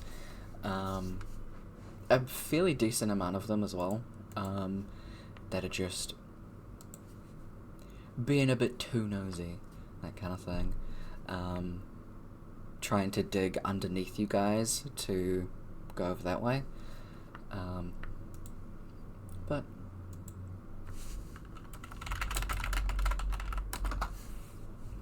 yeah, you kill those off, no problem. And I'd say instead of doing like rolls for your strength increasing, I'd say you keep active for the rest of the day, and you can still keep that if you want to. You can either choose to have 1 point of exhaustion but keep your strength by keeping yourself awake, or you can have that long rest and you do lose the strength that you increased due to the nature of the weapon. 'Tis up to you. I mean, he'll probably take the point of exhaustion at this point. Alright, okay. I think I have a thing on your sheets. If not, I'll turn it on. I do not. Let me turn it on. Track exhaustion. There we go. There you go. Cool. Day rolls around. And comes around to the next lot of fights. Anything throughout the morning that you're going to take part in?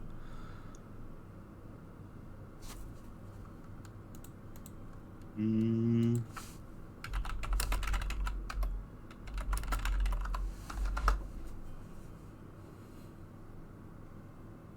That there are the boulettes. Mm-hmm. I'll go try to take out some of those. Yeah, hell thing. My god, words. Sure thing. You go ahead and do some of that. Get yourself all warmed up for the battles. Have your food, breakfast, all that kind of thing. And pretty much constantly throughout the day, you are getting, like, a significant amount of praise from Grandma, who is, like, pretty much consistently cheering you on and very much, like, pushing your confidence levels pretty high. Yeah. And a lot of it is like, you're doing so well. I'm incredibly proud of everything that you are doing and have done in this tournament so far. I can't wait to see how the rest of it will turn out. Yeah. And these are only mere weak foes. Think of what ones can cower before you. That kind of thing.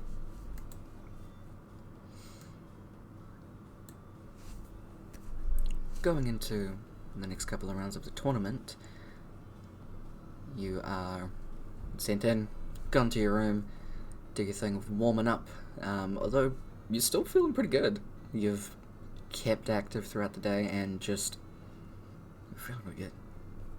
Hell yeah. Going in, you get welcomed into the arena by the announcer once more.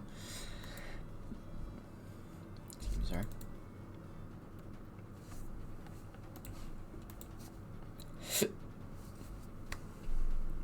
And coming back from the intense and incredible few rounds yesterday, we have written down here Skull Crusher, but I think I've taken to calling him the Skull Crusher. So, let's bring him on out, everybody, the Skull Crusher! As the crowd starts going up. How are you? Hyping them up as you enter, if you wish to. Just that slow walk. Yeah. I love it so much.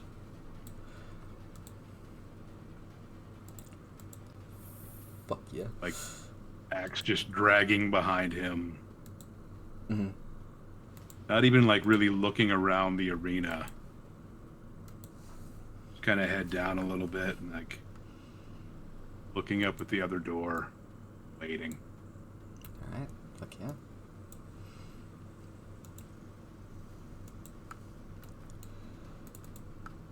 What is his name? Alright.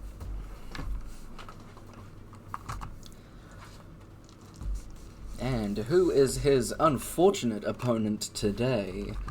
Well, this guy seemed to have done very well, considering his cat counterpart yesterday didn't seem to. We have Ionocast. Welcome him out. Do you see a tabaxi man?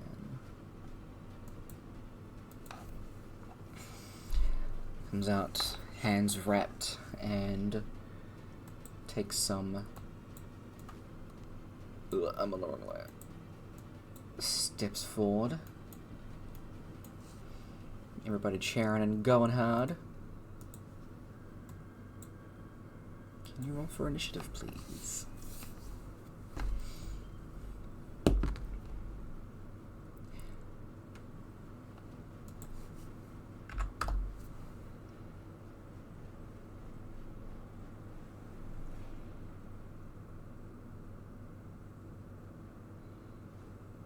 Okay, serious. Why is that still there? I thought I put that onto a different layer. Go away. There we go. Alright. Up first is you, Rhourke. As the shimmering effect takes over, the crowd echoes back. He's going to See if you can get any closer with an Eldritch Blast. All right. Dang. Hell yeah.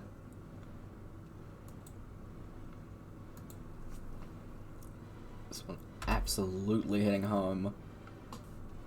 Beat. Now that it actually impacts, how do you imagine that kind of impact force looking? That laughing skull. Like, just kind of mashing into, Mm-hmm. and not like exploding, not like passing through, but just into. Yeah. Okay. So it doesn't seem like much, and that's where you're kind of like, all this magic stuff is overrated. Didn't do anything. You need harder than that. Like, you expected something. He doesn't even like stagger or anything, he just stands there. But give me an insight check.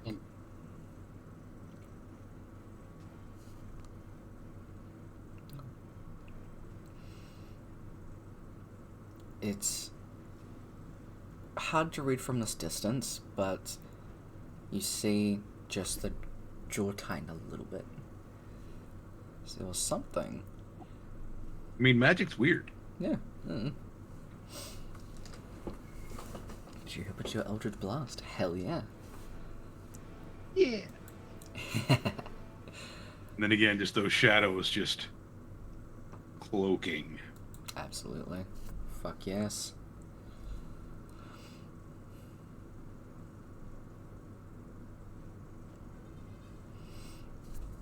Excuse me.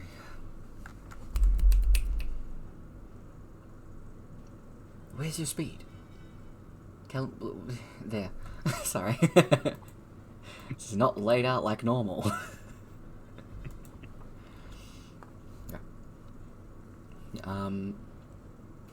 With a just completely stone face, he starts walking towards you.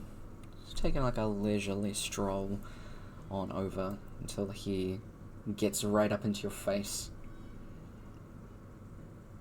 He smiles, puts his hand down to his side and pulls his claws out.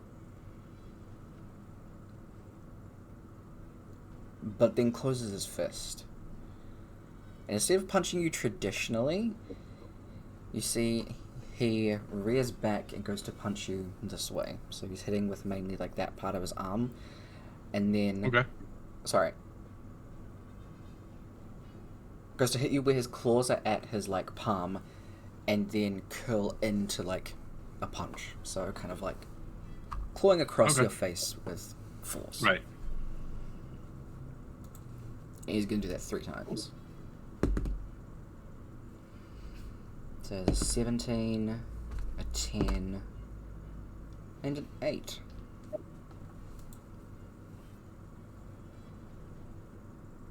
Where's things? Okay.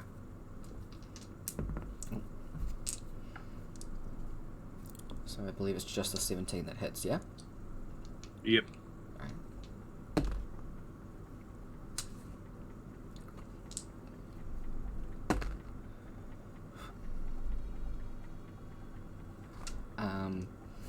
That is 24 points of damage total from that one attack. As he rears back, the claws dig in, but even with that, like, part of his knuckle that hits the side of your face, there is an immense amount of quite literal force behind it that just kind of impacts secondarily. It just takes, like, kind of a, not a step back, but, like, angles back towards. Come on. That's his go.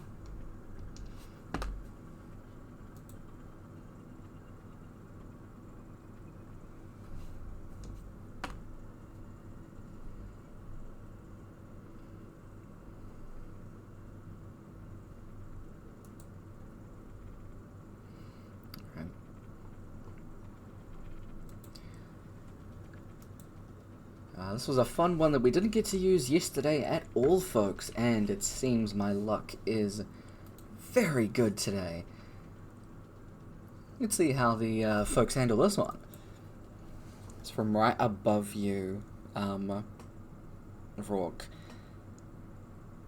Very quickly, a beam shoots across between both of the pillars, and two scythes appear on either side and start swinging around in circles. They are on either side of you quite closely as they're just swinging around and around.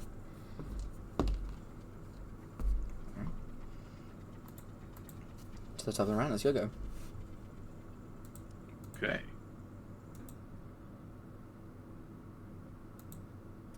Bonus action rage. Hell yeah.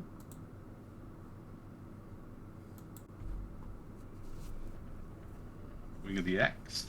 Ooh, fuck yes.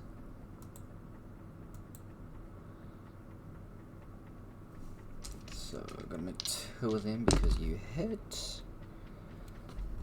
Alright, it's pretty sturdy, so he is all good on both of those. But still takes...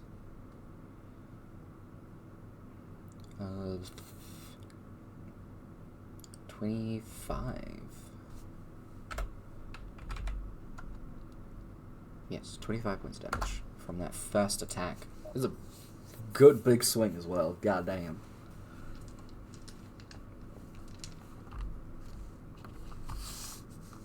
Gonna attack again. Fuck yeah. Do the same thing.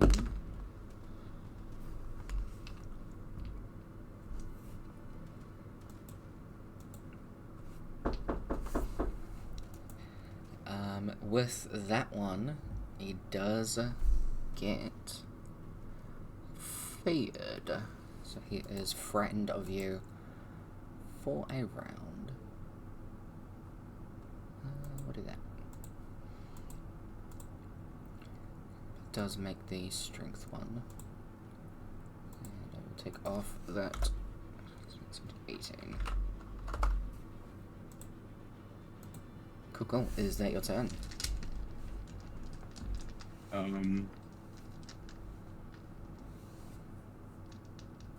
There's no way I can move like to either side at all without getting hit by those sides, right? It would be to see if it hits you, so you can still try and maneuver around it.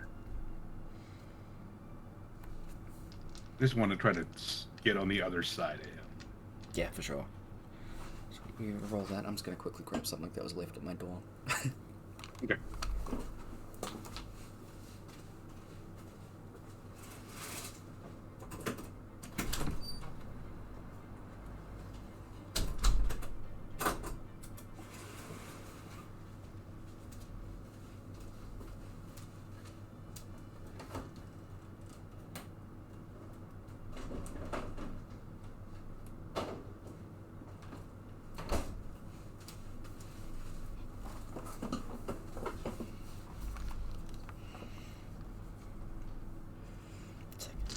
Thanks, Brooke.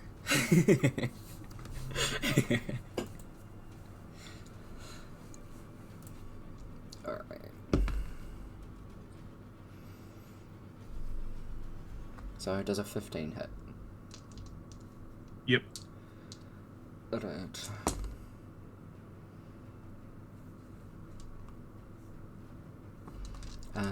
Nine half to 5 slashing as you scoot around so you can still get to the other side, but just as you're about to leave that last little bit of range, it does kind of nick the back of your arm. That's really it.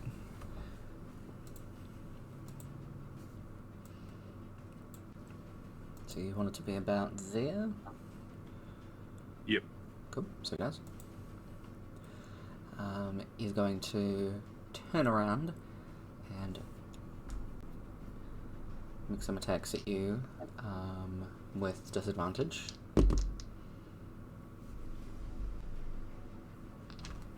Does a 15 hit? Mm-hmm.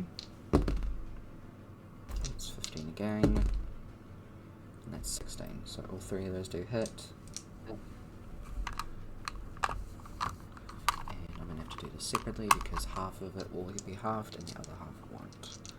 So...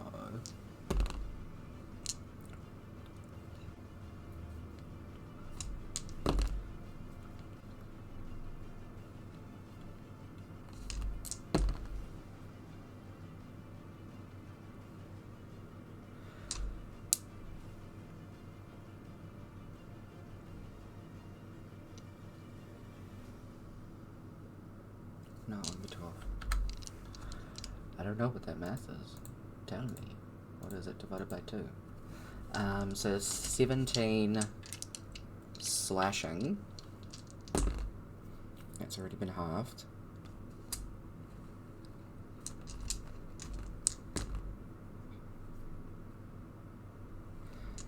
And then 27 force damage.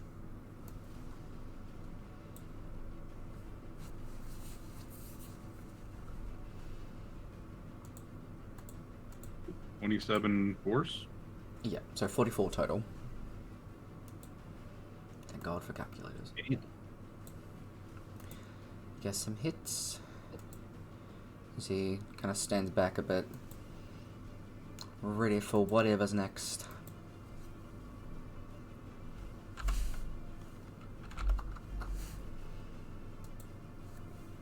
The announcer is just gonna sit back and let this play out.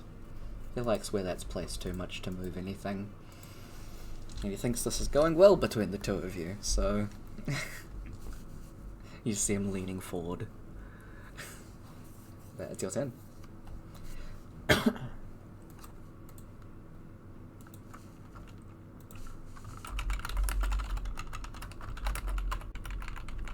Well, you see the runes start to glow. His ancestral rage kicks in. Fuck yeah.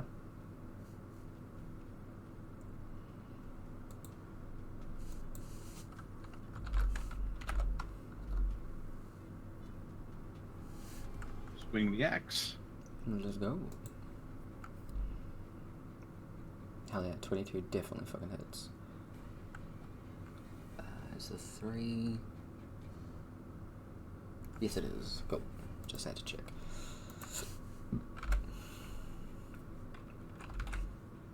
It's 23 damage. Hell yeah. All of that goes through. Make both of those saves. Makes both of them. You can see more of the blood flowing on through. You can make your next attack.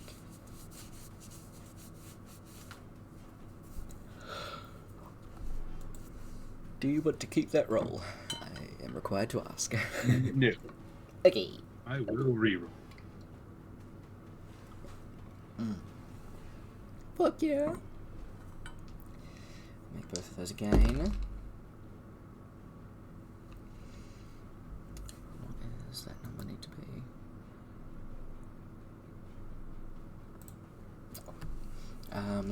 Succeeds in the fear save. Strength does go up by 1. Some more of that blood flows on through.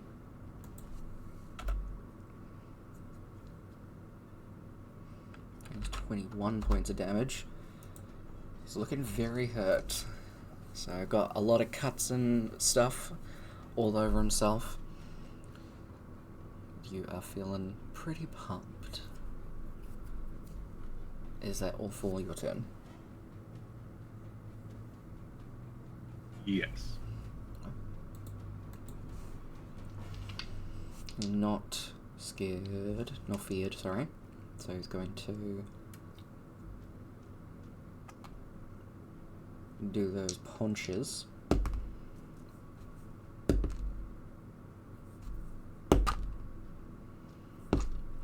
So 2 of those hit, one of which is a natural 20. So do that one first. I'll do all the slashing first, actually.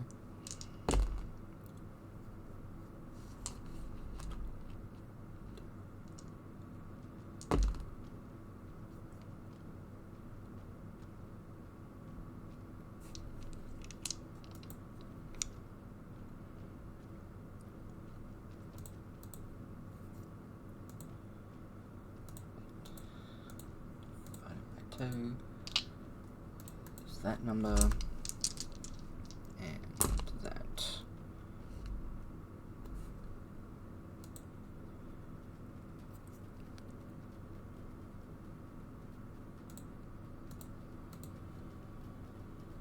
That is 39 points of damage from that attack.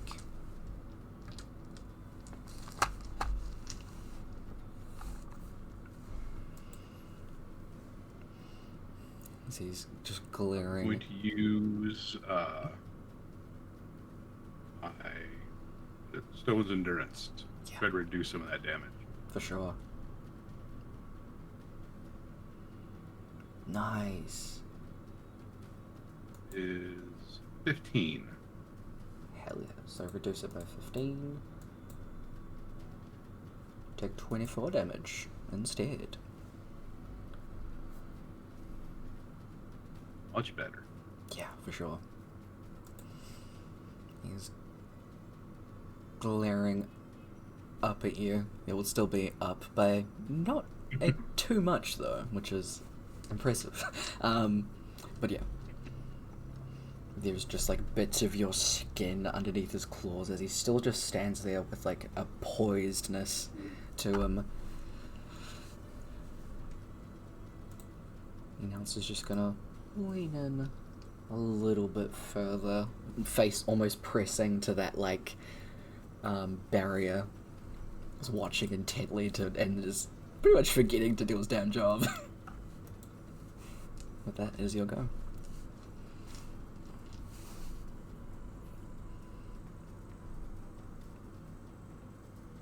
How hurt do I think he is? You'd say like 3 or 4 good swings. If you get real lucky, maybe 2.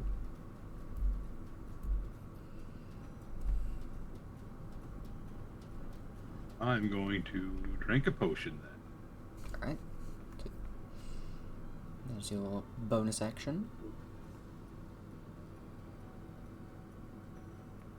Have 1 superior. Mhm. Drink that. Yeah, for sure. 8d8? No. 8d4? Yeah, 8d4 plus 8.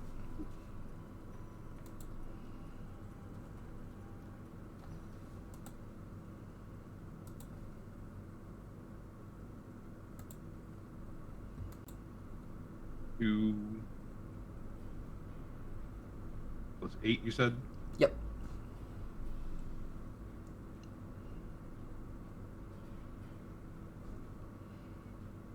That's 30. It's pretty good. And I will... There's a bonus action, right? Yeah, it was, because it was on your belt, I imagine. Yeah. Yeah. And I'm going to attack. Hell yeah. Alright, make both of those saves. So he is scared. And we'll take that damage. That's 18. Good slash at him. Still looking okay. Again. Hell yeah. I don't know why I rolled 2. He can't be double feared, but... sorry, I skipped it his turn. Be patient. 23. Nice.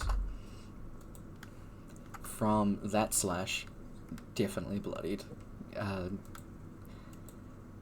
Can hold out for one more round with him.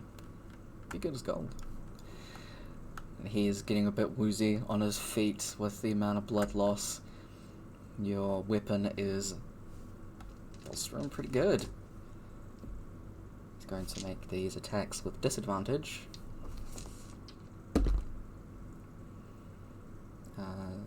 Low one, so it's a 17. That's not gonna hit. And another 17. So it's 2. Just slash him first.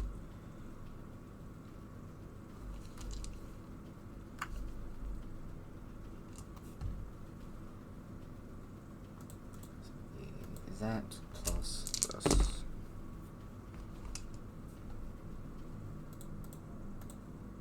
There's 25 points of damage.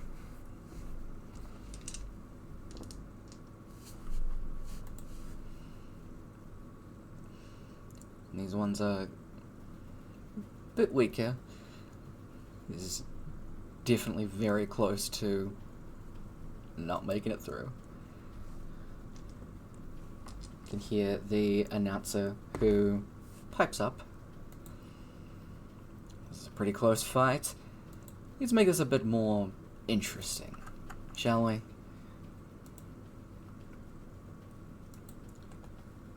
It's a spell, I guess, cast.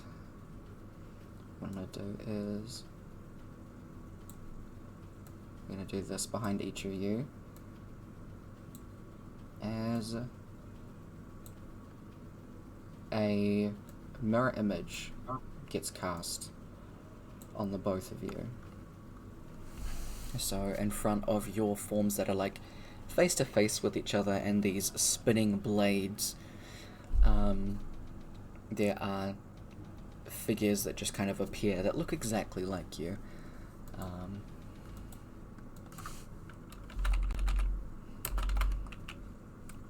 Bring up the mirror image spell as it is your turn.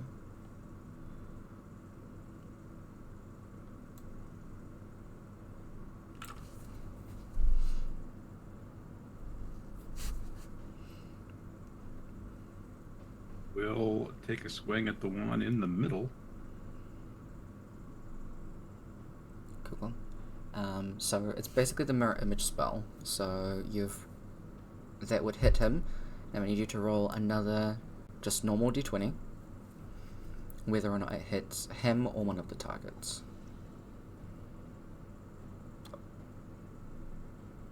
Okay. You definitely hitting him then. That's for sure. So in that case, you were doing 20 points of damage.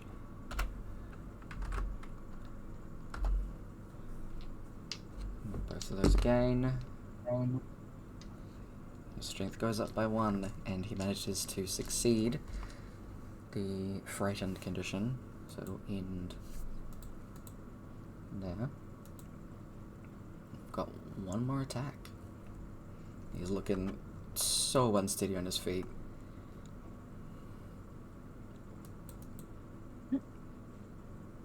Not going to keep that roll. Fair enough. The net 20 followed by the 1. Wow. Are you going to keep that one? Nope. Okay.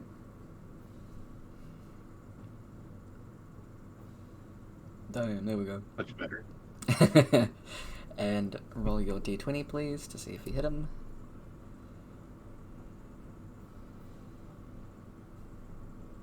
Okay. You are hitting him. As you do the last 20 points of damage. How do you want to knock him unconscious here? How ridiculous can I be? You can't, like, kill him, so as long as you're not, like, Right. moving his head, it's fine. No. I mean, like, if I hit him the first time Mhm. with the axe, dazed him, slam the axe in the ground, Mhm. blade first so the hammer side is up, Mhm. and then just grab him Mhm. and, like, choke slam him on top of it. Oh, I love it, and I'm all about it. Okay. Sweet. Hell yeah. That's totally fine. There's that, like, initial, like, you could have won. What? And then drive him down. And just immediate, like, lights out, eyes roll back. As soon as you have, like, grabbed him by the throat, the rippling effect, like, opens up to where the crowd can see you. You're driving down as you can hear the roar of the crowd. And it just fuels you further. May I ask what your strength is currently? Currently, it is 24. Okay.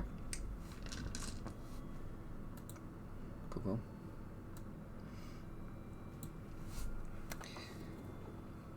The battle is finished as the announcer calls out, fan favorite for sure, Skull Crusher wins again. And everybody jumps up, if they're not already standing. And people come in with the stretcher. Put Iona Cast on the stretcher and lead him out.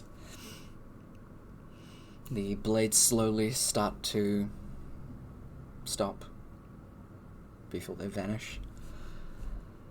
Imagine getting ready for the next lot of poor suckers that have to deal with them. But the battle is yours. You are let out of the arena. You see your doors open ahead of you. Good shit. Excuse me. Begin your drag back to your own personal room. The shadows and such swirling behind you in a deeper, darker form. The rest of the evening is yours.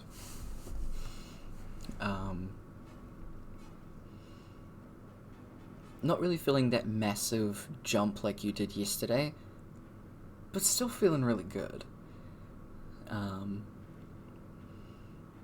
Skull Crusher, that's you. Wound Striker.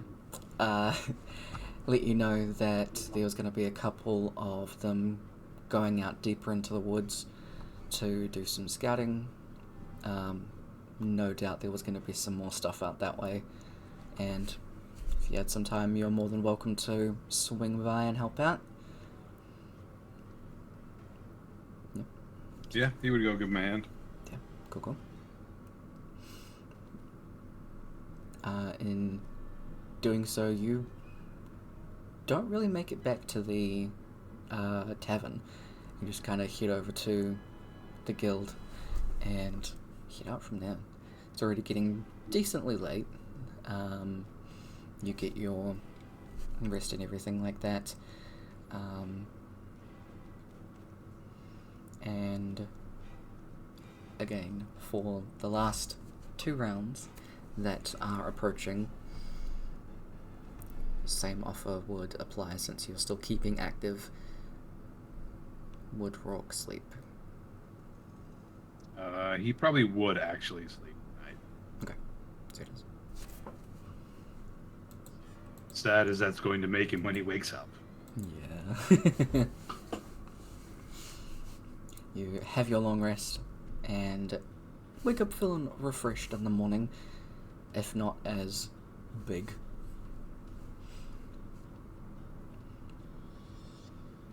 Grandma doesn't comment on it. It's more just not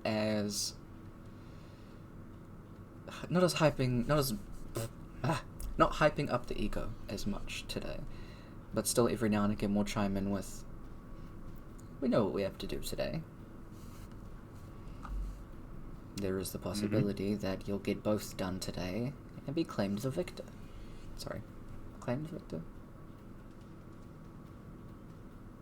Rewarded as Be the victor. proclaimed. That's the one, thank you. I was claiming it somewhere. And with that, you watch a little bit more of Amora and Light's fights before you can head over to do yours. Killing some more time in between, just chucking it out there. Anything you want to do?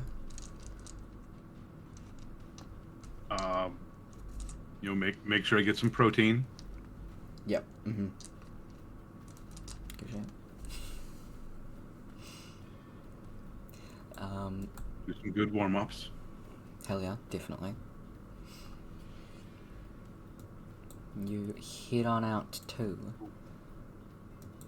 one of the last fights.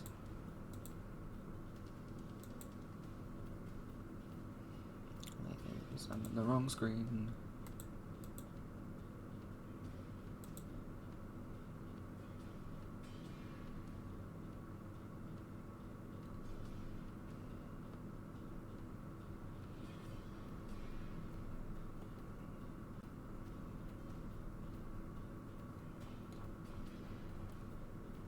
I totally forgot what my original strength was. Oh, It was 16. It'll say on the thing in a second whenever it decides to roll around. 16, yeah. Okay. Yeah, I think it was 16. Yeah. Oh, I like that other number better. Yeah. It's so different. Bring it back. I need it. Yeah. God damn. God damn. Alright. Oops. Don't worry about them. They're not here yet. You are led into your room. Similar kind of thing, except you're brought out to the entrance that you were brought through one of the very first times. And you come on through to be welcomed by the crowd and the announcer once more. Excuse me, thank you. Here comes the fan and personal favourite, though I'm not meant to be rooting for people, but I do what I want. Welcome back, everybody, the Skull Crusher. And today he will be fighting off against... Sorry, I need to minimize it again since I had it up, because now I'm getting distracted.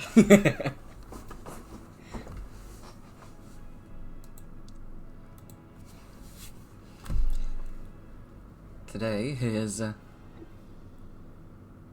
opponent will be one of the victors from the last 3 days. 3?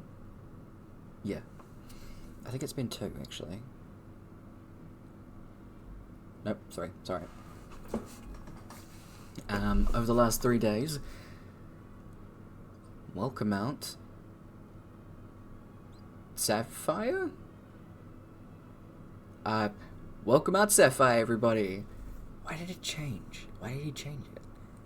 I don't know. You just hear, like, audible confusion, and even a couple of people are like, what? We didn't go by that yesterday. As a...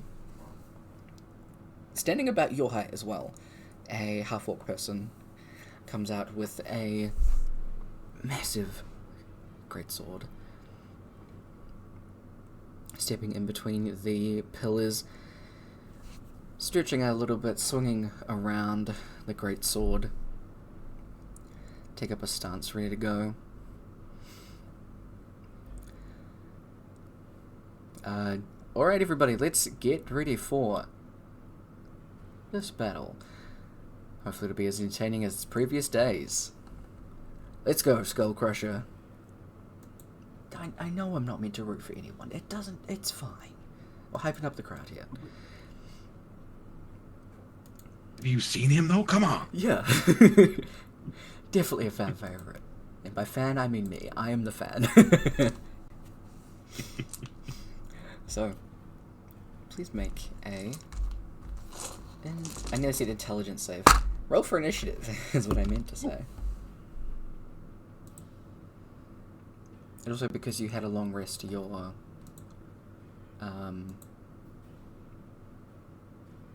exhaustion point's gone. Yep. Cool, sick. Sussed it. Roll a dice. Close, but not quite. You are going on first.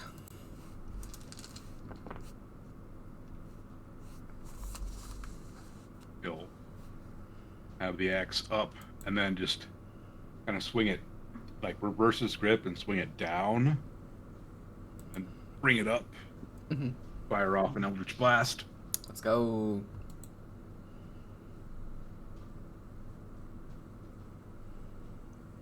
Hell yeah. You fire one off, and it hits home. He takes that damage.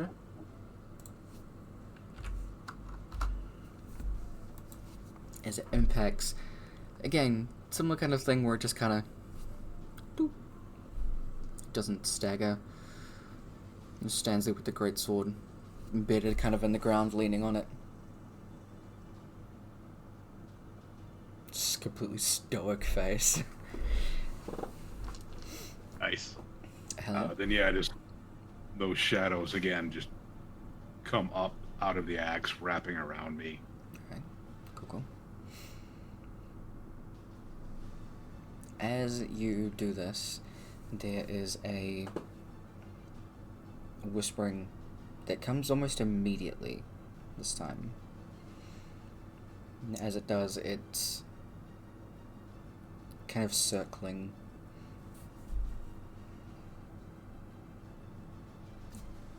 Lasts a couple of seconds before it fades back.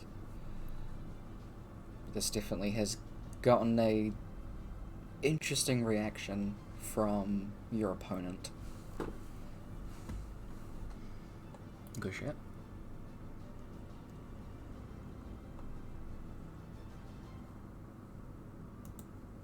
Oops. Sorry, wrong thing. Up 20 feet. Hell yeah.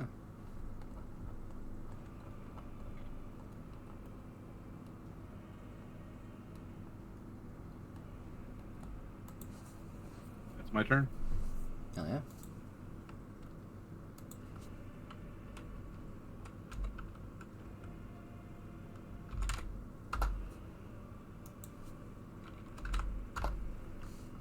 Cool. Bring up the great sword.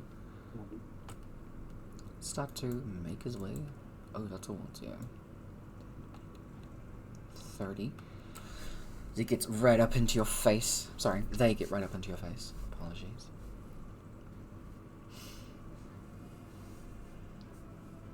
He just kind of looks you in the eyes up and down.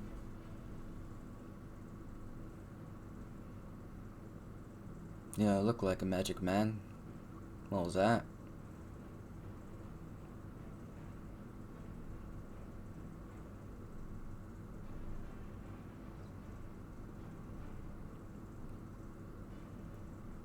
Just gonna stare at him. Alright. Takes a step back a little bit. Swings up with the greatsword. It's gonna make 3 attacks.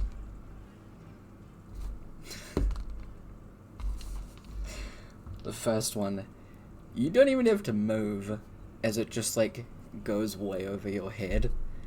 And for a second you're like, can he not lift this thing properly? As it's just like a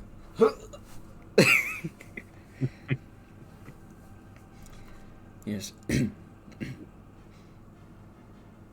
Tries it again, and it does a similar thing. Landing on the other side. Just rolls his shoulders a bit. It just punches you in the face.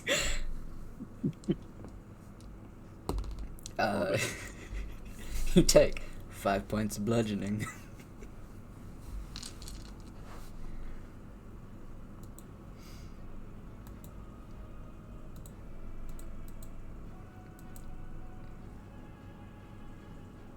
Are we sure this is the same person from the other day? I mean, yes, they can look like the same people, but not be the same person. I'm very aware of this. Did we check? Okay, well, I'm here to have my fun. And pulls out the little opening. The tube comes out once more. Can I get you to call odds or evens, please? Evens. Tick.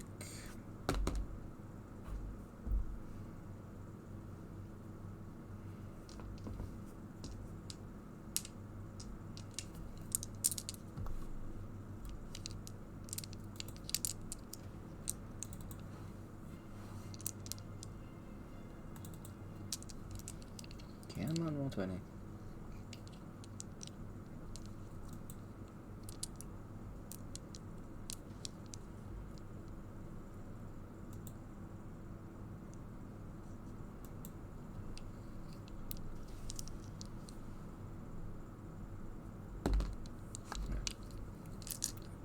Okay. Alright. 1, 2, 3, 4, 5, 6, 7. As your opponent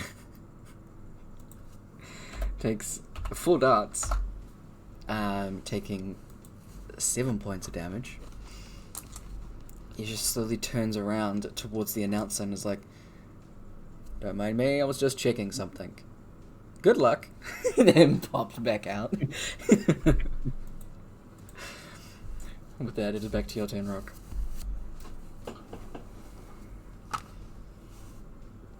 Bonus action raid. Hell yeah. Attack. Attack. Alright. Both of those. He's fine. You do get 1 point of strength.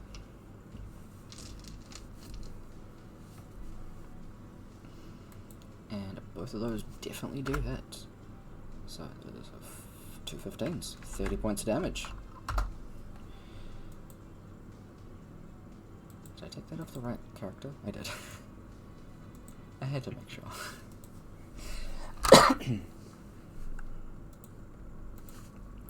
realized I didn't do this.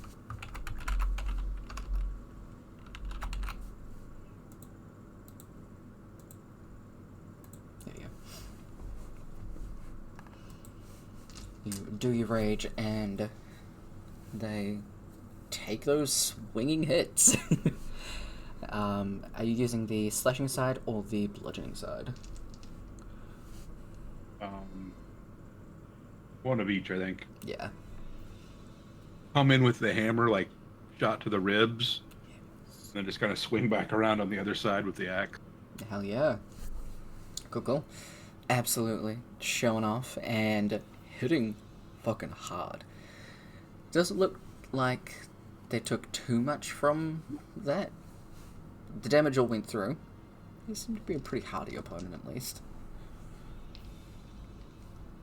Is that all for your turn? Yes. Alright.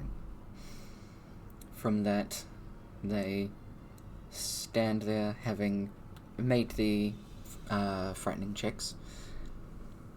Grab hold of the greatsword with 2 hands. Okay, give it another go. It's time to, like, it's just warming up.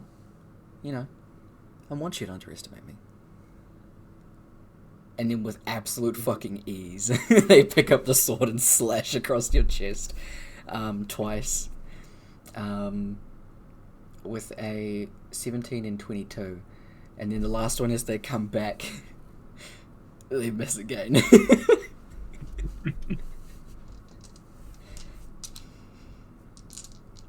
So that is...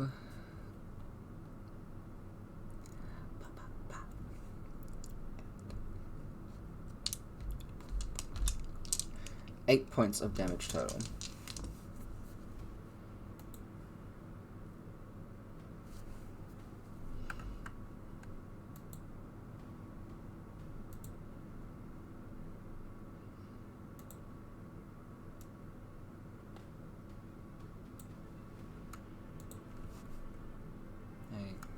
Step back a little bit.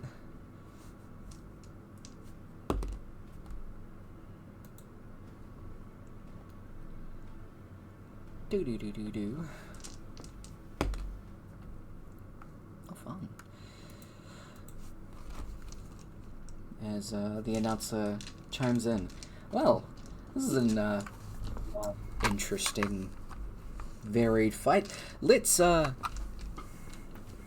add some more stakes, shall we? It's getting a bit muggy. What do you say, folks? As a little storm cloud appears up on the top of the arena, taking that dark greenish hue, it starts spitting that very bright green rain before it starts pouring quite rapidly. Rhourke, at the start of your turn, you take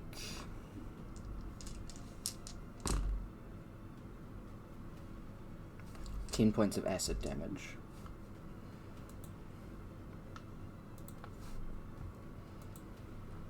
You'll go.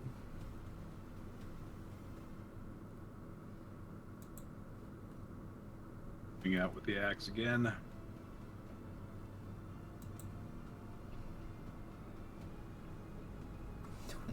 Definitely. Cool, they're all good on that. They take 12 points of damage.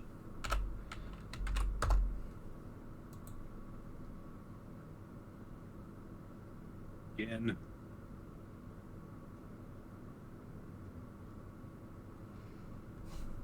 Hell yeah.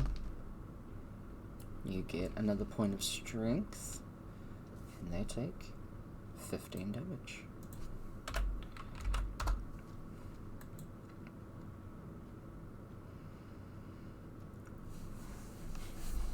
I'm going to kind of circle the side. Alright, sweet. And that's it. Cool. With you circling them, coming to their sides, you're seeing their side profile after slashing them and beating them with your weapon.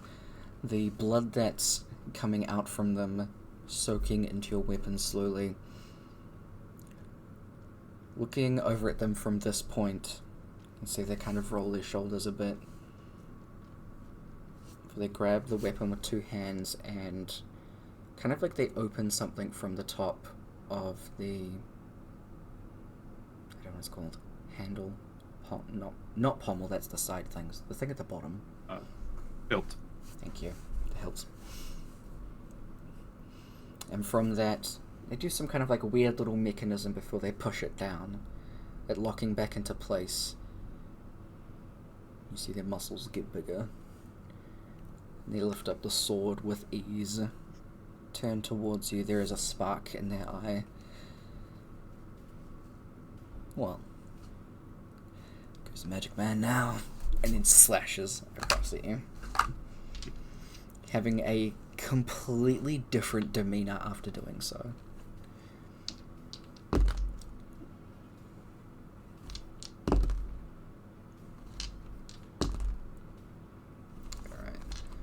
So that is a 16, a 12, and a 22. First one and the last one hit. Alright. Also forgot, they take acid damage, so that's 14. 14 acid. And now...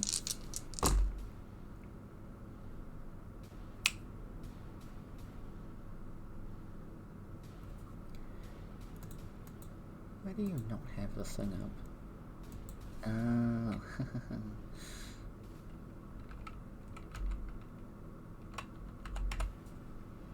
Because I'm a fool. That's not more than that, so you're fine.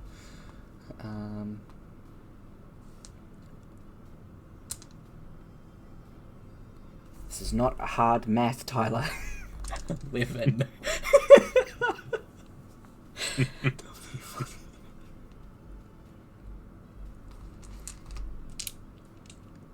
25 halved to 13.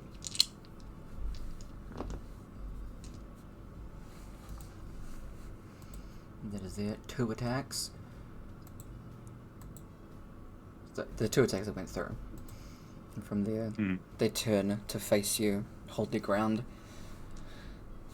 Need a different token thing for rainfall.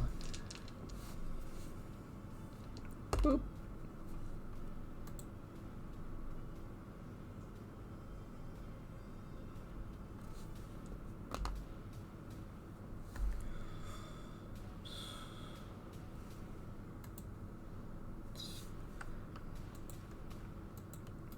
Bringing out another one of the fun ones, folks. as the scythes start swinging as they appear over on the left-hand side. Swinging not too close to you guys, but they're definitely a presence nearby. The acid rain still continuing to fall decently heavy.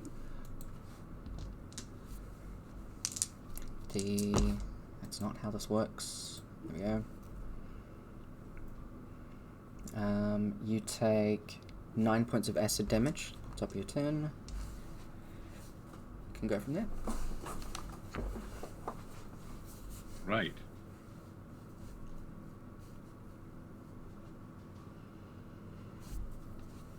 Bottom.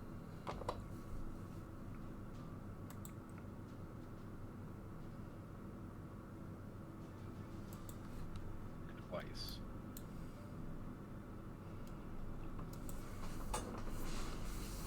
Alright. 30 and 19 hit. I'm not on the right layer, that's why. Make those 2 attacks.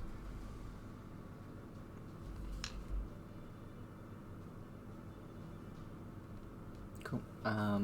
You can see, like, the little bit of fear take hold after that initial strike, but as soon as it appears, it vanishes, and the eyes steal once again. And second one, you gain a point of strength. So all of that damage goes through. 17, 18, 19, 28. You can see as you do that last, like, slash across their chest, they're not wearing a shirt, but what you can see is the blood starts, like, gushing from that wound, and stitching the wound close is a very vibrant blue that seems to just kind of pull their skin back together, and it glimmers like their namesake. Eat. Rhourke is just going to smile behind his mask and go, "There's something you should know about my axe. It's hungry." Good shit. The steel face of your opponent, you just get a quirked eyebrow. What are you?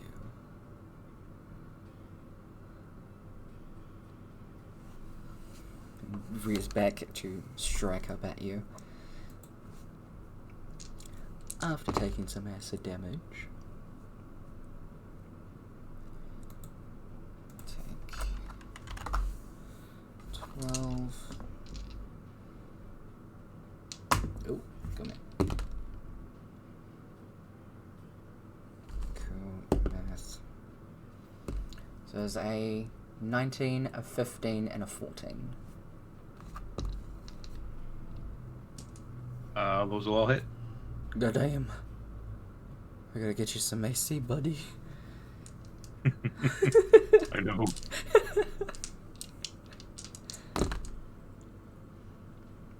My AC is 10 plus Dex and Con. What's your con? 16. Dex is 12. Yeah. Oh! Yeah. Oh no! Oh Yeah. no! Luigi! Math, focus!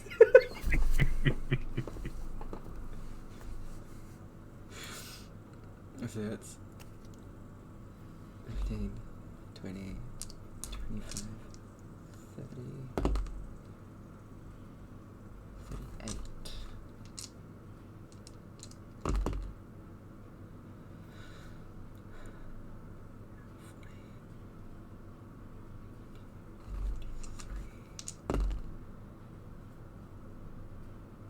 that is 60 points of damage, half to 30. As he's looking hurt.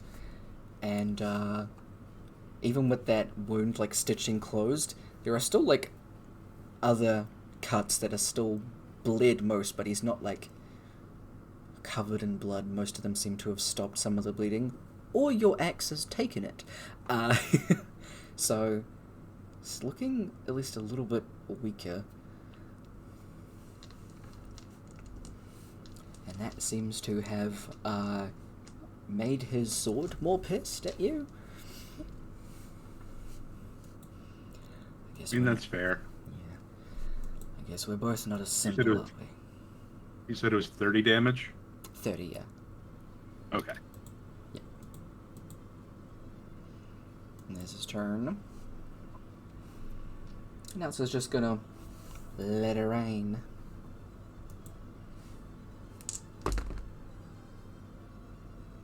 Rhourke takes 11 points of acid damage.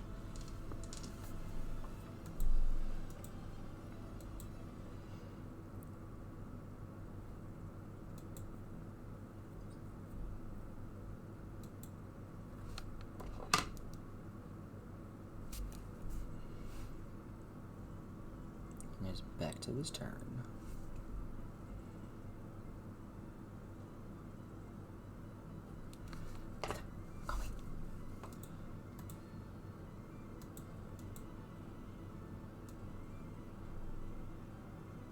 Stop trying to talk to me. I'm playing D&D, family. Ugh. All right. He is going to use a bonus action to drink a potion. Sick. Ugh. 13, though. Okay. 13 hit points back. It's good. It's good. Yeah.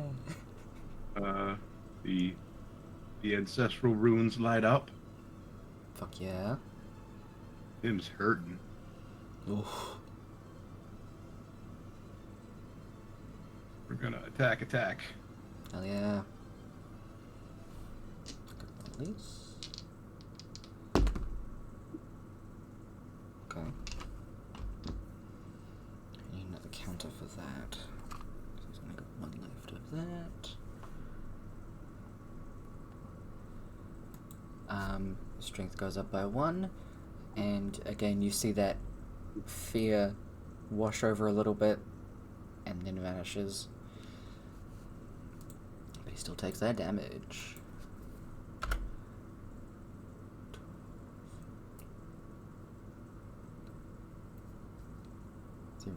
Nice. And 21. Alright. Succeeds on both of those and takes 19 this time. Hell yeah. Bludgeoning or slashing? Bludgeoning. Alright. Couple of bludgeons across the way. Going for body hits or head hits? Oh, just again those ribs. Mm-hmm. They're right there. Yeah, pulverize them. You won't have ribs anymore, soon just dust. As Exactly. he starts coughing up a little bit of blood there. He takes 9 acid damage. As the clouds start to dissipate, so that can go away. He can make his attacks.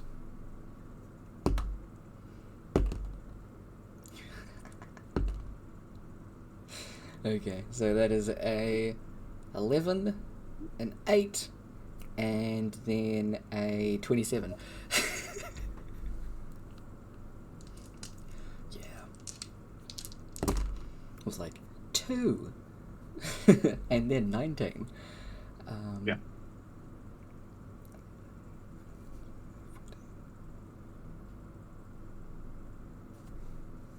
It's not how you add things together.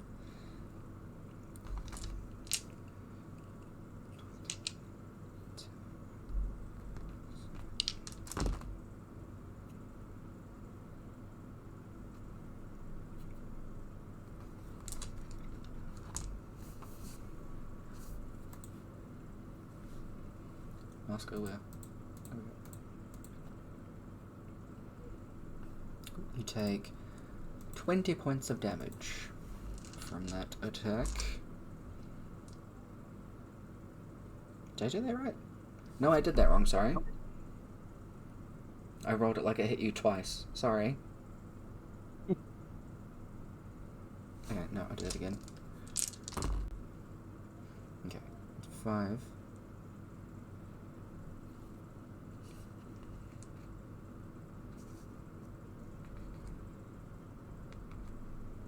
Okay, that's 9 points of damage. There we go.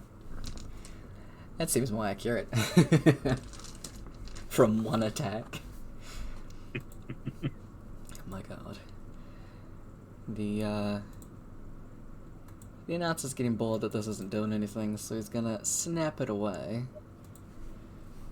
Try something a little bit different as the rain does dissipate.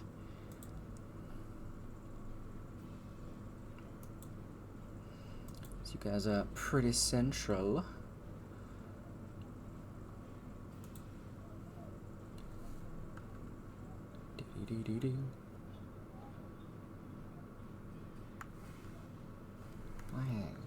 Why did people have to yell?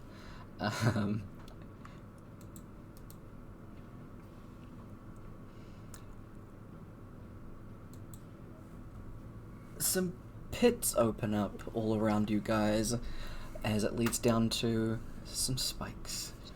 Need some dexterity saving throws, please. Just one.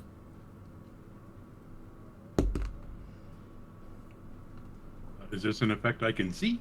Absolutely.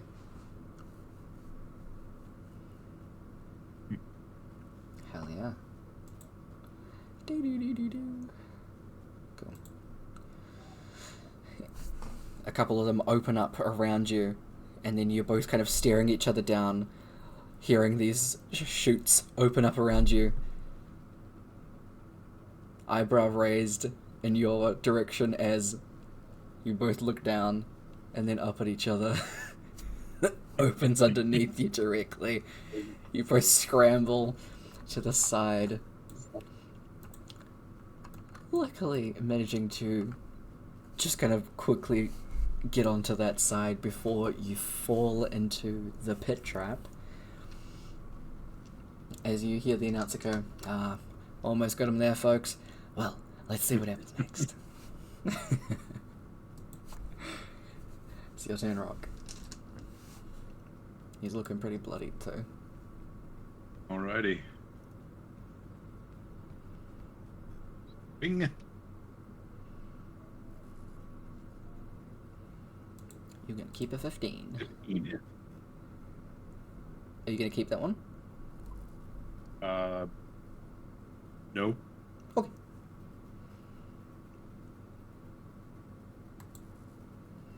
Ooh.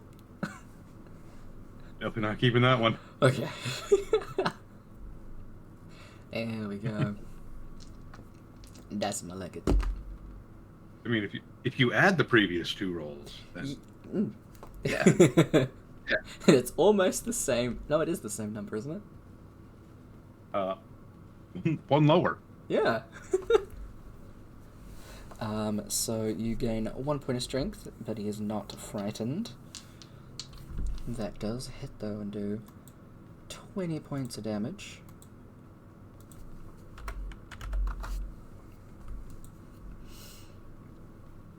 Still standing, but barely.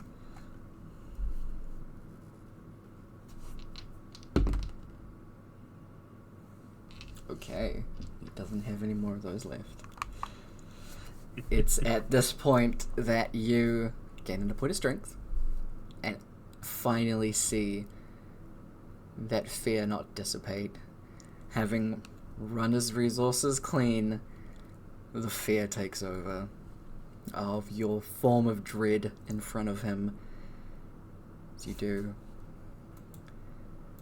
19 points of damage. Not quite knocking him out, but he is on the ground in front of you.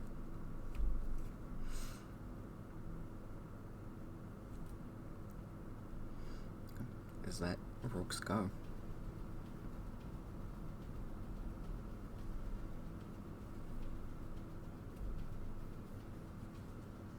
You should give up. It's still hungry. Good shit. So it rounds to his turn. He is now on the ground looking up at you, holding the sword.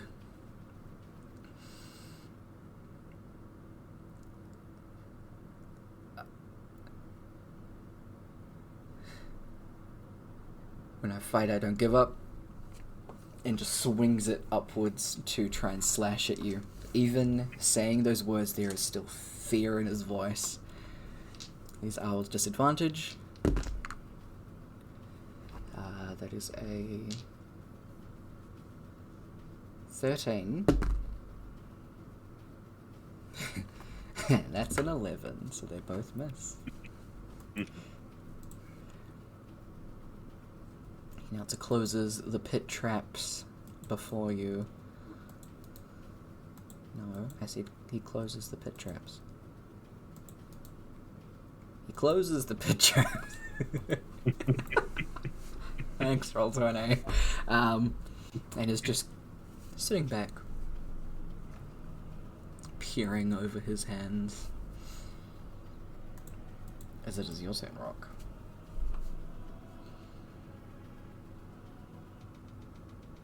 Standing over top of my opponent. Mm-hmm.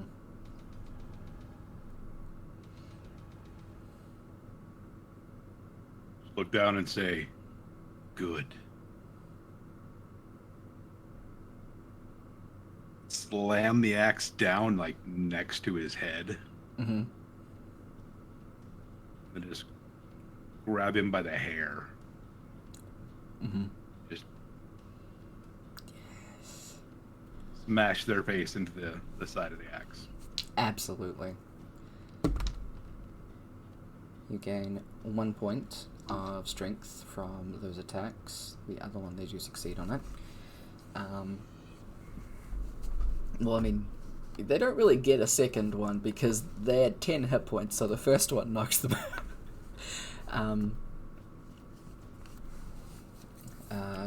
Oh no, because you slammed it down and then, don't worry, brain.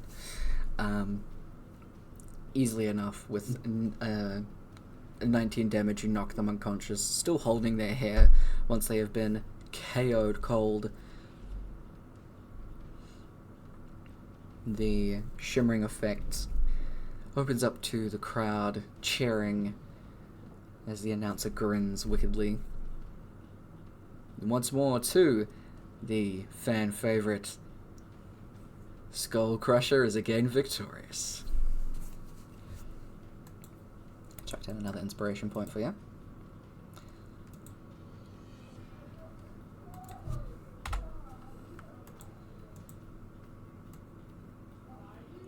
As you can start to head out of the arena.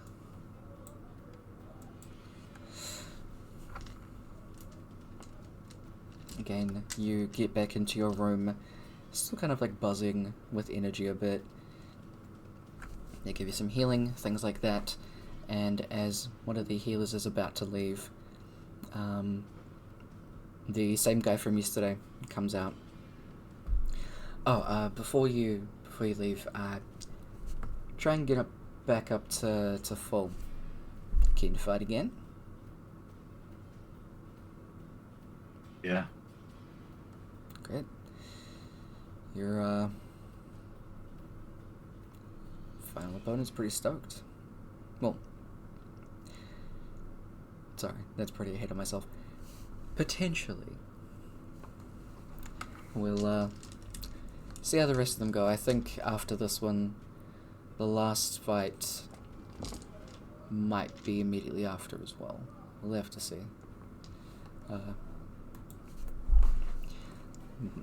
Say a couple of things to the cleric, who just kind of nods and comes over, gives you some healing.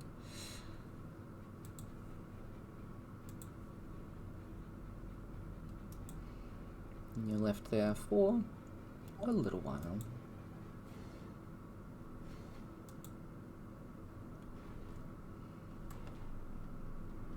Oh, don't do that again. go to the GM screen. There we go.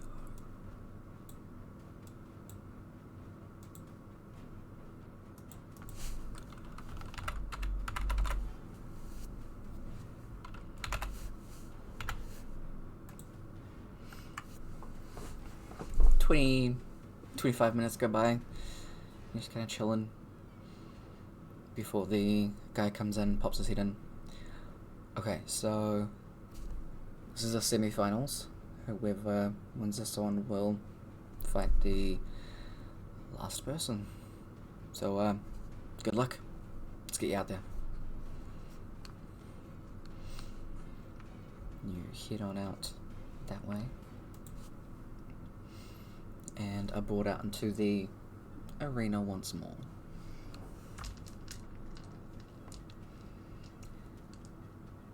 Now, as for the semi-finals, people, as much as I know you love the shenanigans and the chaos that your lovely announcer, aka myself, puts out into this arena, let's keep it to just the duelists, shall we?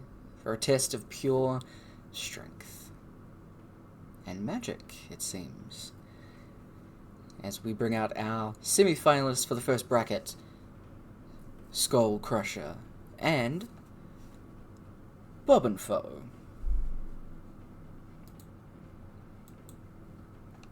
So Lord Dragonborn wanders out, and by little I do mean like gnome-sized little. Walk out. People are like cheering and stuff like that as they just like joyfully wander out, stand up in front of you, crack their knuckles, give you a bright, bubbly wave.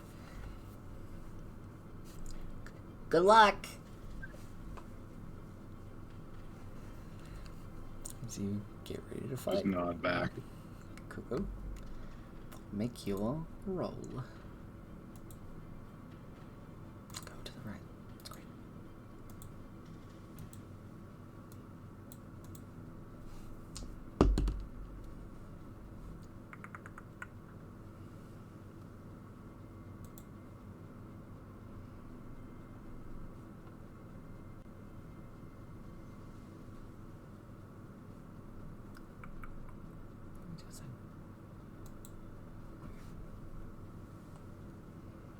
Pop out, please. Thank you. It's 2. It's 14.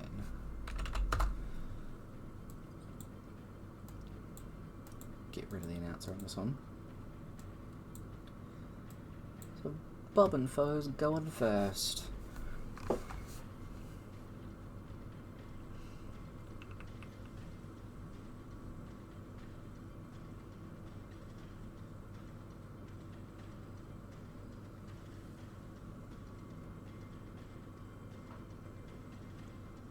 Shut that.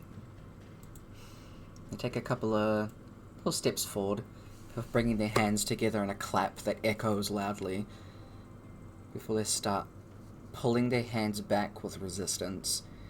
And as they are, form starts getting larger, as little wee Dragonborn becomes big Dragonborn. It starts lumbering towards you. The voice, quite high from before, now goes, I hope you're ready to fight. This'll be fun. And he just like stands there ready to fight.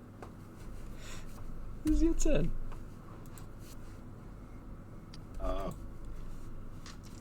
Bonus action. Form of Dread. Let's go.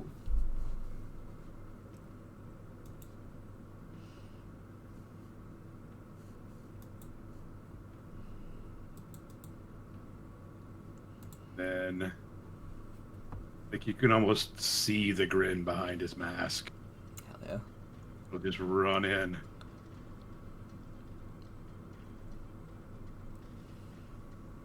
Fuck yes. Also roll your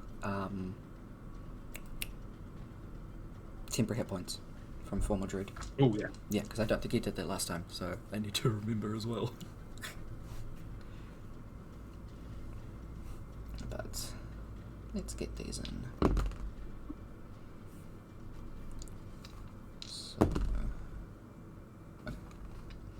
So makes the fear save on the first go, and on the second.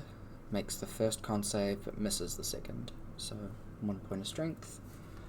As they're gonna take damage.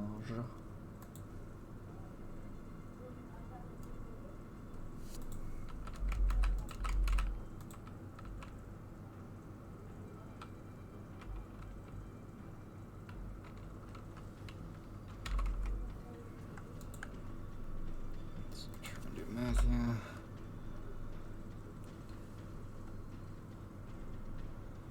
They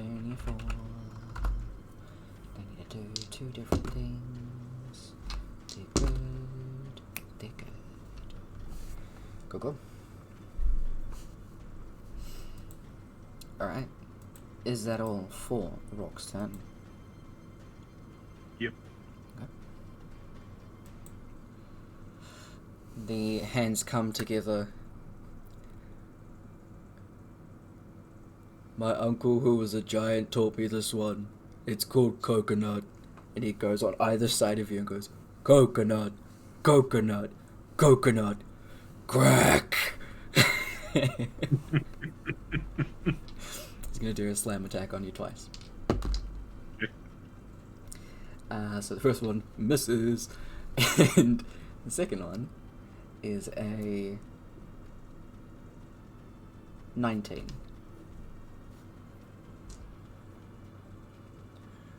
Where are the D10s at?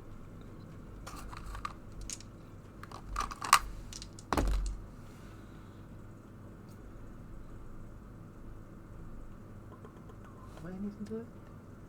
Yes.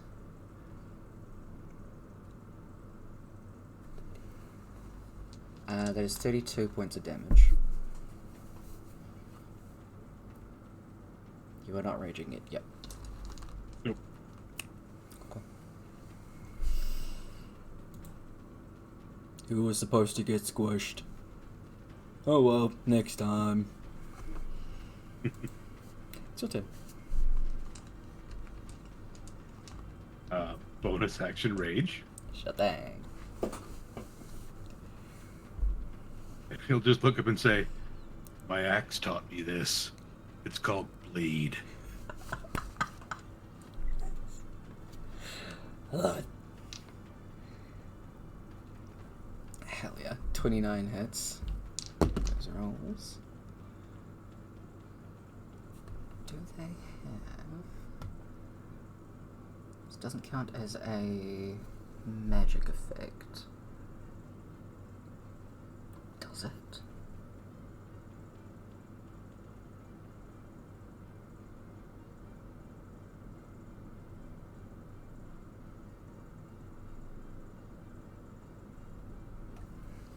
I'm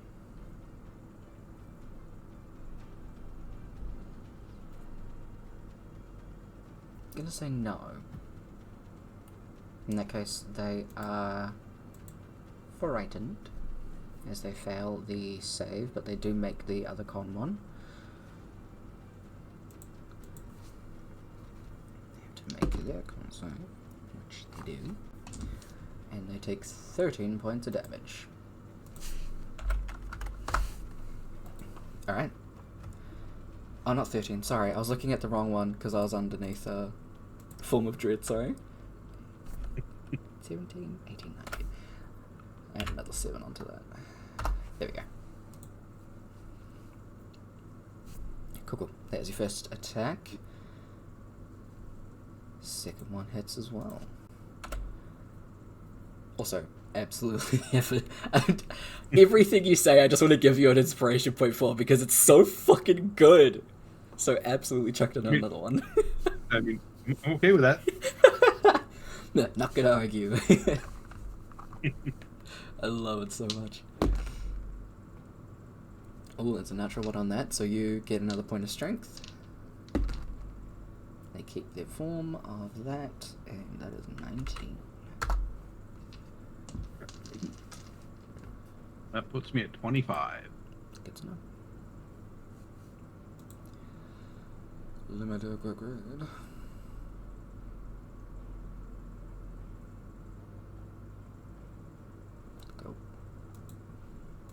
Sick.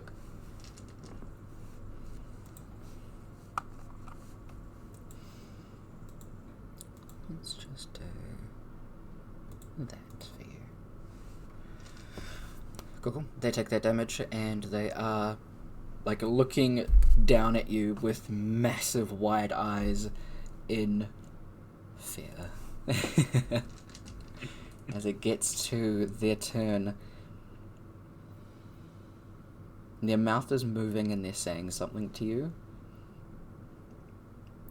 You can't hear what it is, as whispering closes in louder. More blood, more blood, more blood, all of it. That's a big blood bag. So you hear Grandma pipe in after that one. It is indeed. And it's all ours. They make 2 attacks against you with their slam. One of them hits. The other one definitely misses with like a 9.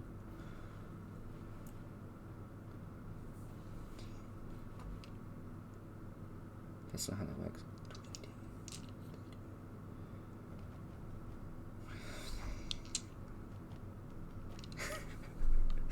You don't count it all in tens, Tyler. Oh my fucking god. I was counting and I was like, I got to 80 and I was like, 80 damage? When did I get there? Yeah. 30. 38. Halved. 2. Oh my god. You tell my brain is onto it from the English and everything today. You take 19 points of bludgeoning damage.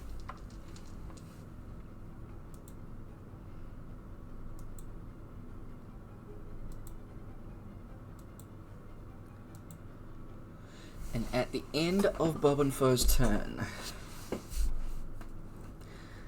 when you can only hear these whispers,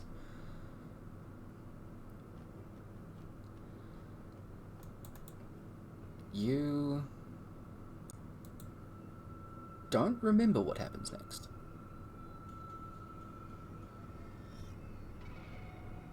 As the fight is suddenly over. And not only is this fight over,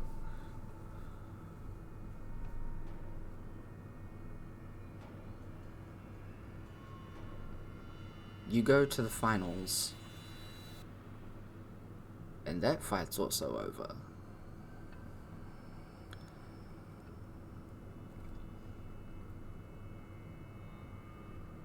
You can't hear the announcer. You can't hear the other people that come in to pick up Bob and Foe, sorry.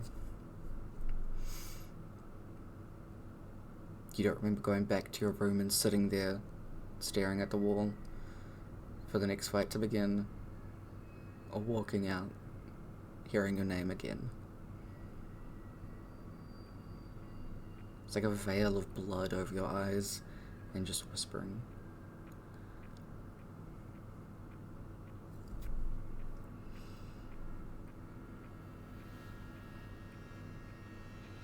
From the moment you swung your axe before the last couple of like slam attacks that Bob and Foe did, where you find yourself now is looking into the eyes of a woman, an elven woman. They're not full of fear, but they are worried, as it's not even an echoing down that happens, it's a slam shut in your back. You're looking into her eyes as there is the axe all the way through her chest to where part of the blunt side is against your chest, and you're pulling her onto the blade, and you are face to face with her. There's blood running down her face towards the axe.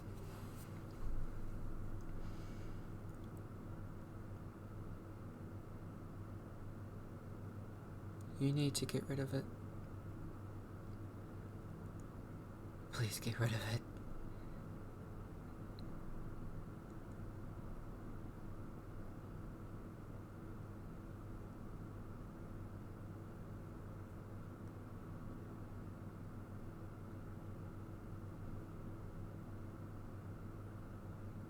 Just like kind of snap back to his senses in reality. We're kind of startled,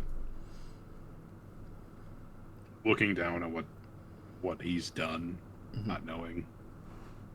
We just take his hand off the axe for a second.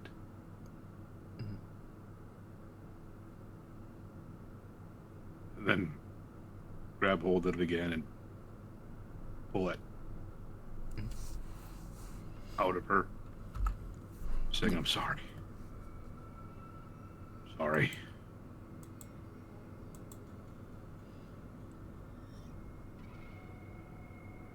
You will be. She falls to the ground.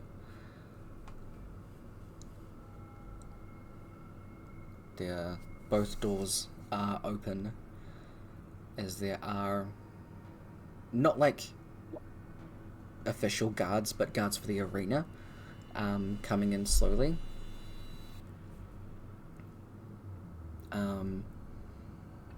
The effect is still up above the arena, but it is now almost completely dark in here. There are a few like dancing lights that are around, and it is like become pitch black in here.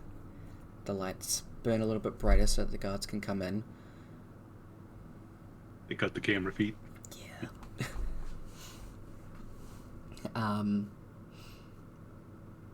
The arena guards come through, getting a bit closer,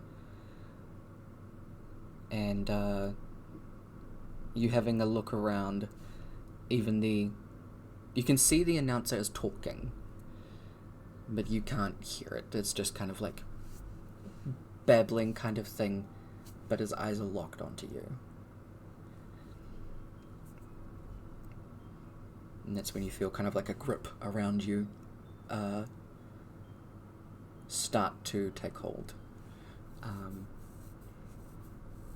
Can you make a wisdom saving throw? Or you can choose to fail. It is up to you.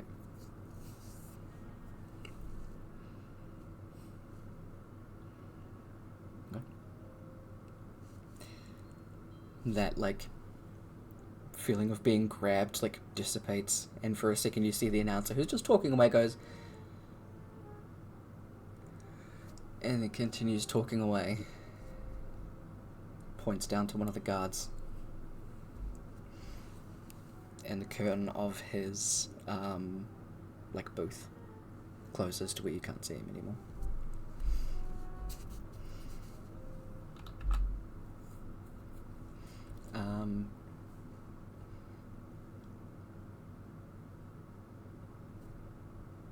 One of the guards' voices you hear is, we're not gonna...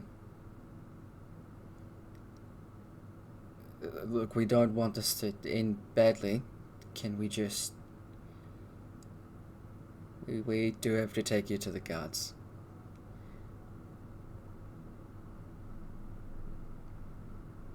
Please just come willingly.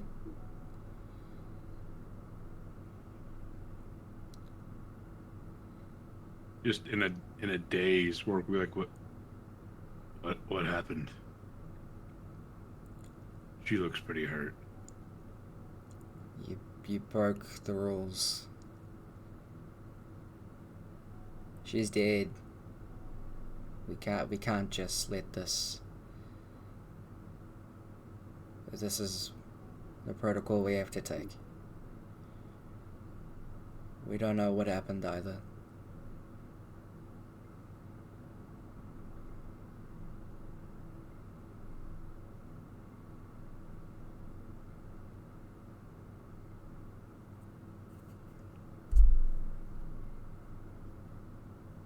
Yeah.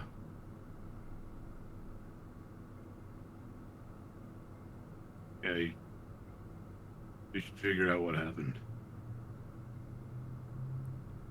Okay, just... Where do we go? We gotta ask you to put the weapon down first. Please.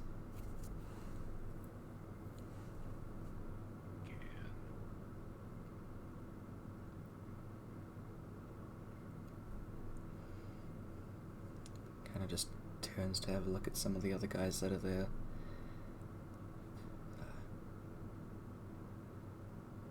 Okay.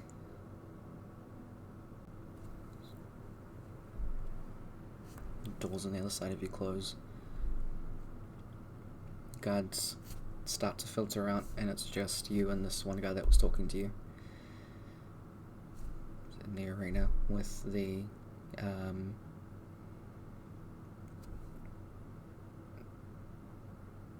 woman still on the ground. Like a couple of minutes pass before that those doors open and clerics run in, grab her, take her out, and it's just you two again. A little bit more time passes before the doors open and there are like official guards there.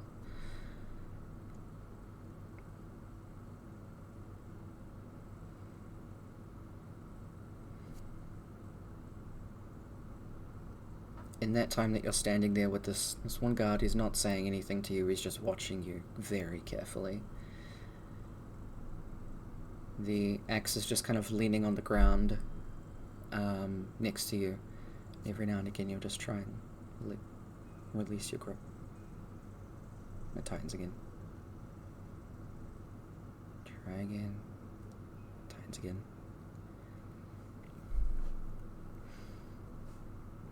And the thing is that you notice as you're looking around, even just kind of glancing, there's no whispering. You still feel strong and full of energy and vigor. Don't know if vigor is the right word. But even as the dancing lights kind of float around, you only see your shadow. There are no extra shadows here. You would think that Grandma would have something to say about this, but she's quiet.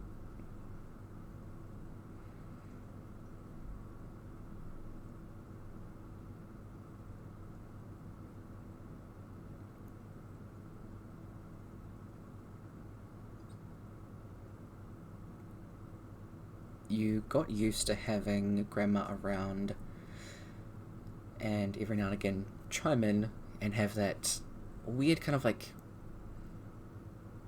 whenever Grandma was near, you felt like you had another presence with you. It's just kind of like a comforting thing to you. Mm-hmm. Even when you were by yourself, there was Grandma was there. It's chill. Good. Somebody else is there. Yeah. In this moment right now, other guy, you feel alone.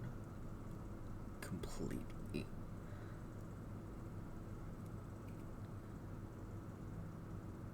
So the guards come in. They put binding shackles on you. They disrupt magic. They try and remove the axe. Don't let go. They just say, okay.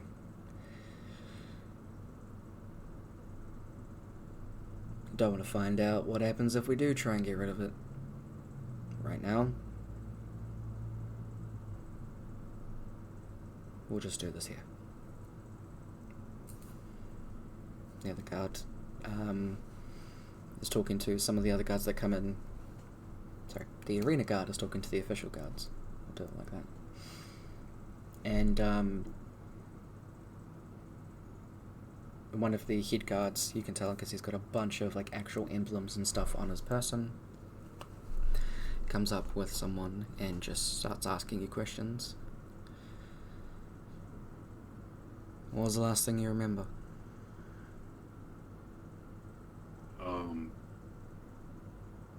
Fighting that dragonborn. Turns to look to the person next to him. They just nod.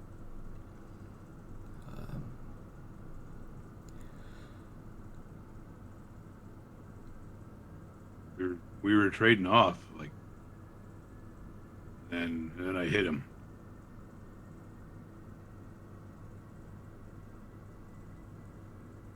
I don't remember what happened after that.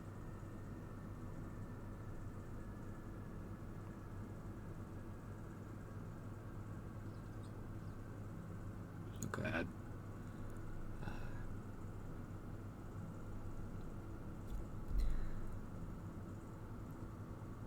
They stopped the fight before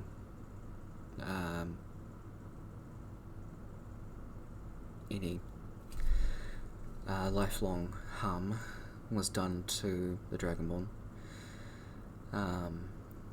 And you stepped away. You went back to the room for a little bit, and the finalist,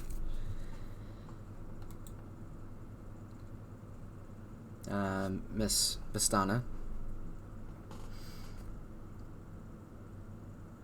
said that she would be ready to fight you today if you were able to, and you responded with yes. I believe it was around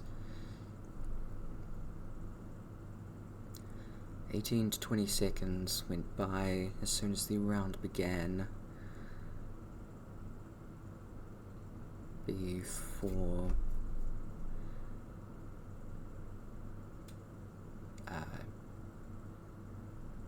you pierced your weapon through her chest, and the fight was called off. She cast something afterwards, I believe. I think that was what brought you to. But for safety for the people in the arena and the viewers that were watching, they did close off the viewing capabilities. You resisted the magic holding, and we had to be brought in.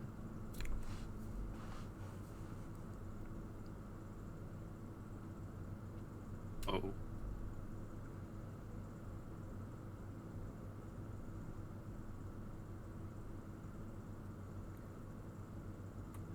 How long have you had this weapon for, sir?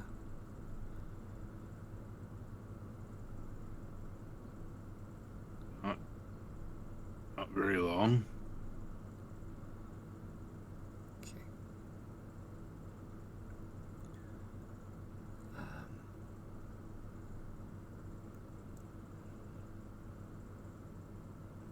Are you able to release it willingly? I've been trying.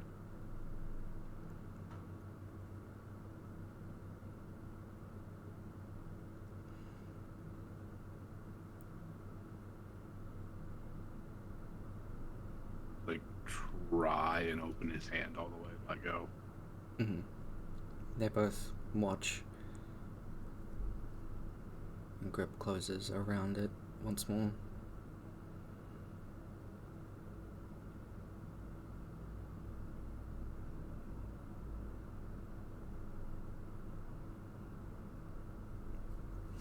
The person who's been mostly silent, that the guard that's been asking questions, continuously turns to, and they either shake their head or nod.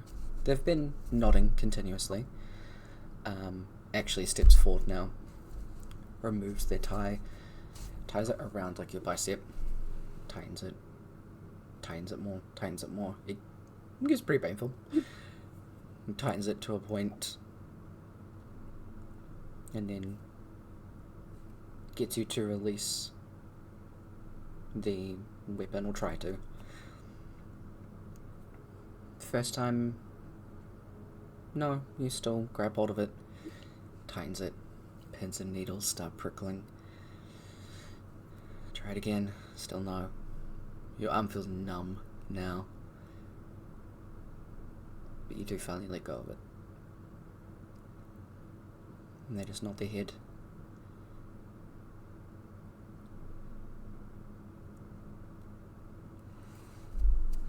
That person takes a step back and lifts up. I don't think anybody should touch that.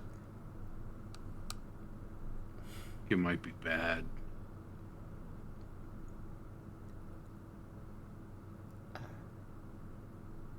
Looks over to the head guard. We won't be. Oh, good.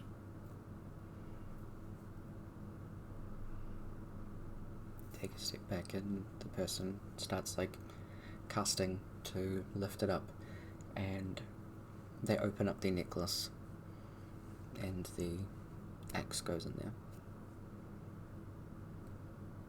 Gets closed, and they hold on to it as you start getting led out of the arena finally.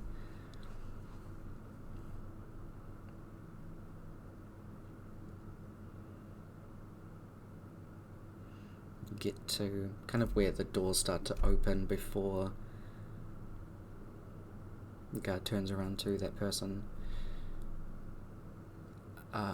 That's probably a good idea, even though they haven't said anything out loud. Okay. Yeah, we'll do that.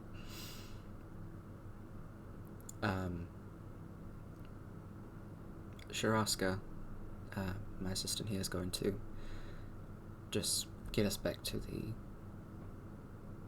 the guard hall without having to walk you through the town. Okay, huddle. Sharaska snaps their fingers. You arrive in a little room before you get led into a box. It has bars and everything like that, but it is completely made of metal.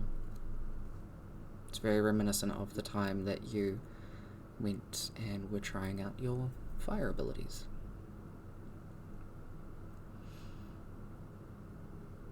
It's like a bench there you can sit on.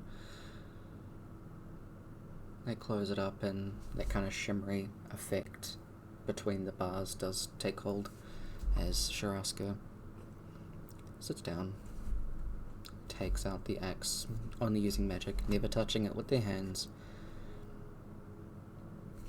Excuse me.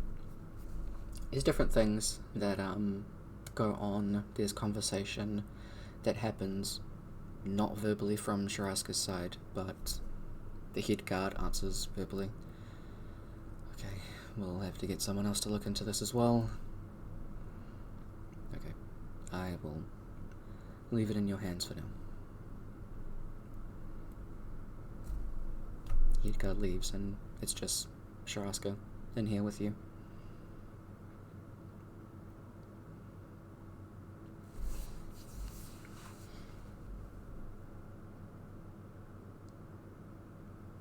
What's your name? You hear the voice in your head. Rhourke.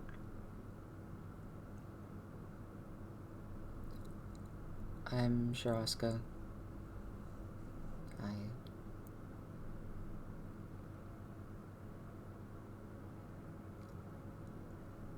I don't think you meant to do this at all.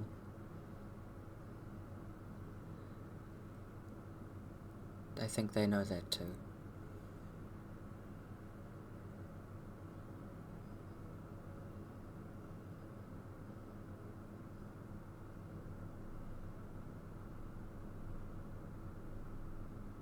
Still did it though.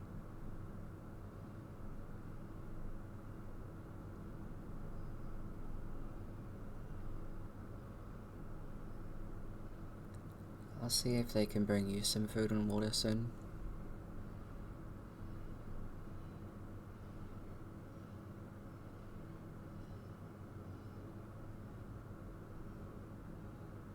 Okay.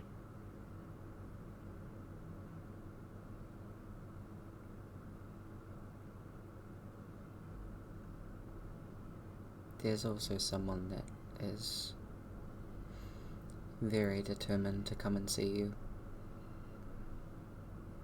Would you like them to?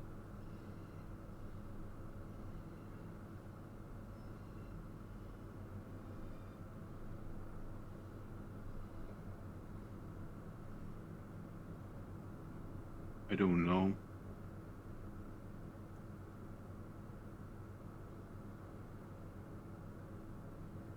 Okay. I think I want anyone to see me.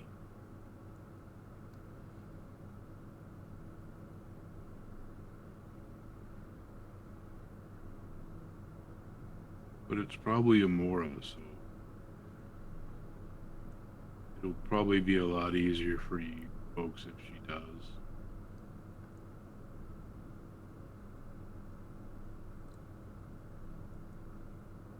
We'll have to do some... We'll take some precautions, but I will be around.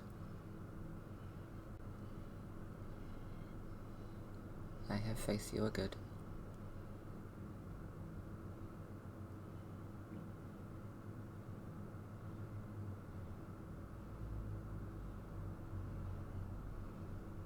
Yes.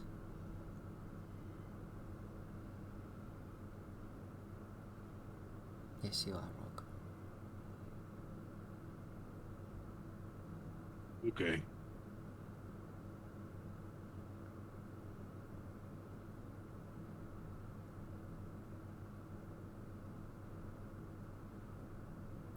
If at any point Rhourke looks over to where Sharaska is sitting, after he says he doesn't want anyone to see him, you'll notice that they have closed their eyes, but they're still sitting in your direction, talking to you.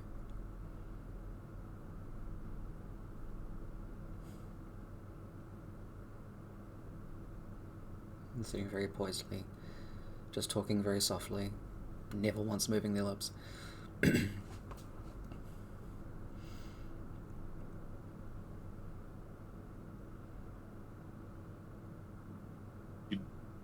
Can you not talk to other people out loud, or just in their heads? Just in their heads, not out loud. Oh.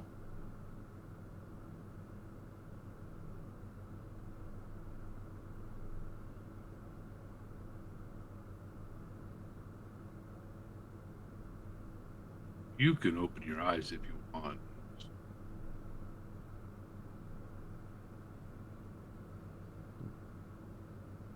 They open up their eyes.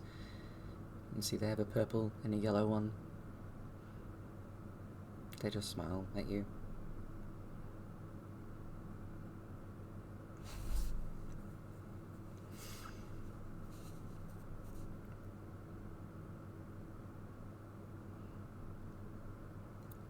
And because from here it's probably going to be with Amora, I think that's where we're going to end Rhourke's little session.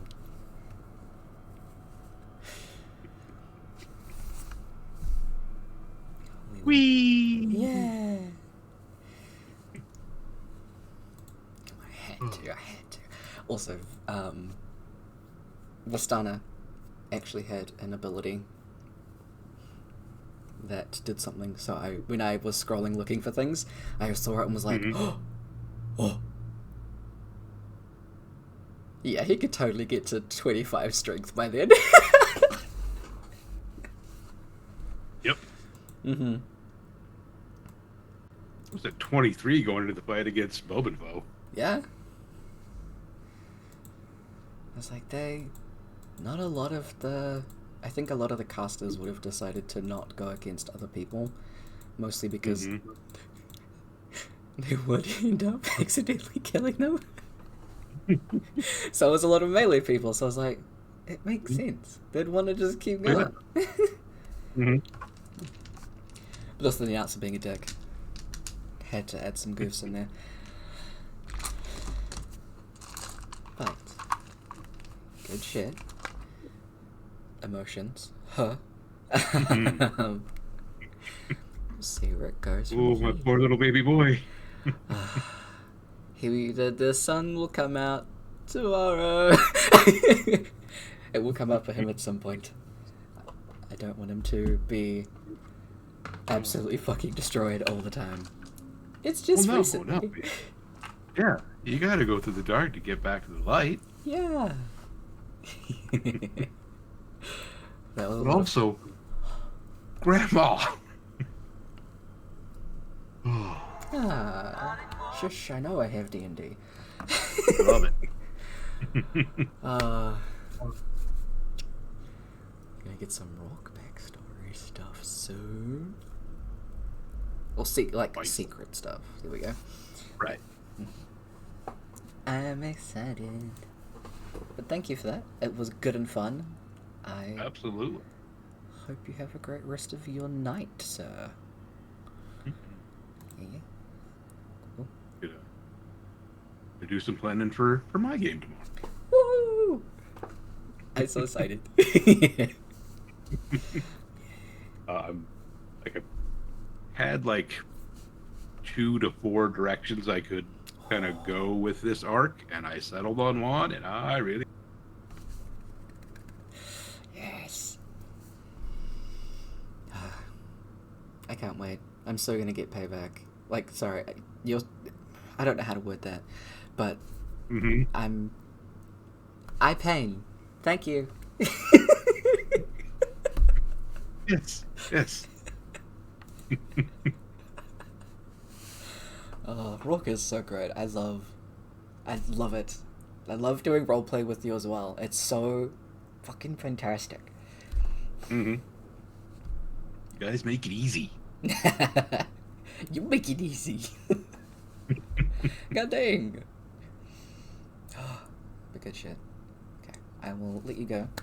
Have great. Alrighty. Have good. You too. Yeah. See ya. Yeah.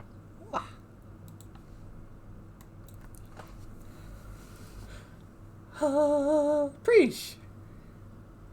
No. You don't make it hard. Honestly, in the time from like the first campaign to now, you have developed very, very much as a role player, Brooke. It's been really, really fun to watch. It's so good. I'm excited. This is gonna be a good time. Also, I don't actually think I have to... What one has the most songs, this one?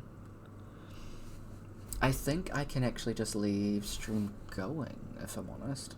I mean, it'll literally be like... it's probably a bit idea to end the stream and then come back. Yeah, I'll do that. So, what we're going to do is, we're going to be ending the stream now, and I will come back in pretty much an hour, and then we will jump into stuff with Ece. We'll do some stuff with Kaba, and then right after doing Kaba stuff, we'll take like 30-minute break or so, just so I can get some food and stuff like that, and then we'll jump in with Brooke. So that's going to be lots of fun and good. So we've had part 1. Tune in for part 2 in about an hour. Catch you guys soon. Hope you enjoyed. Have good. Later.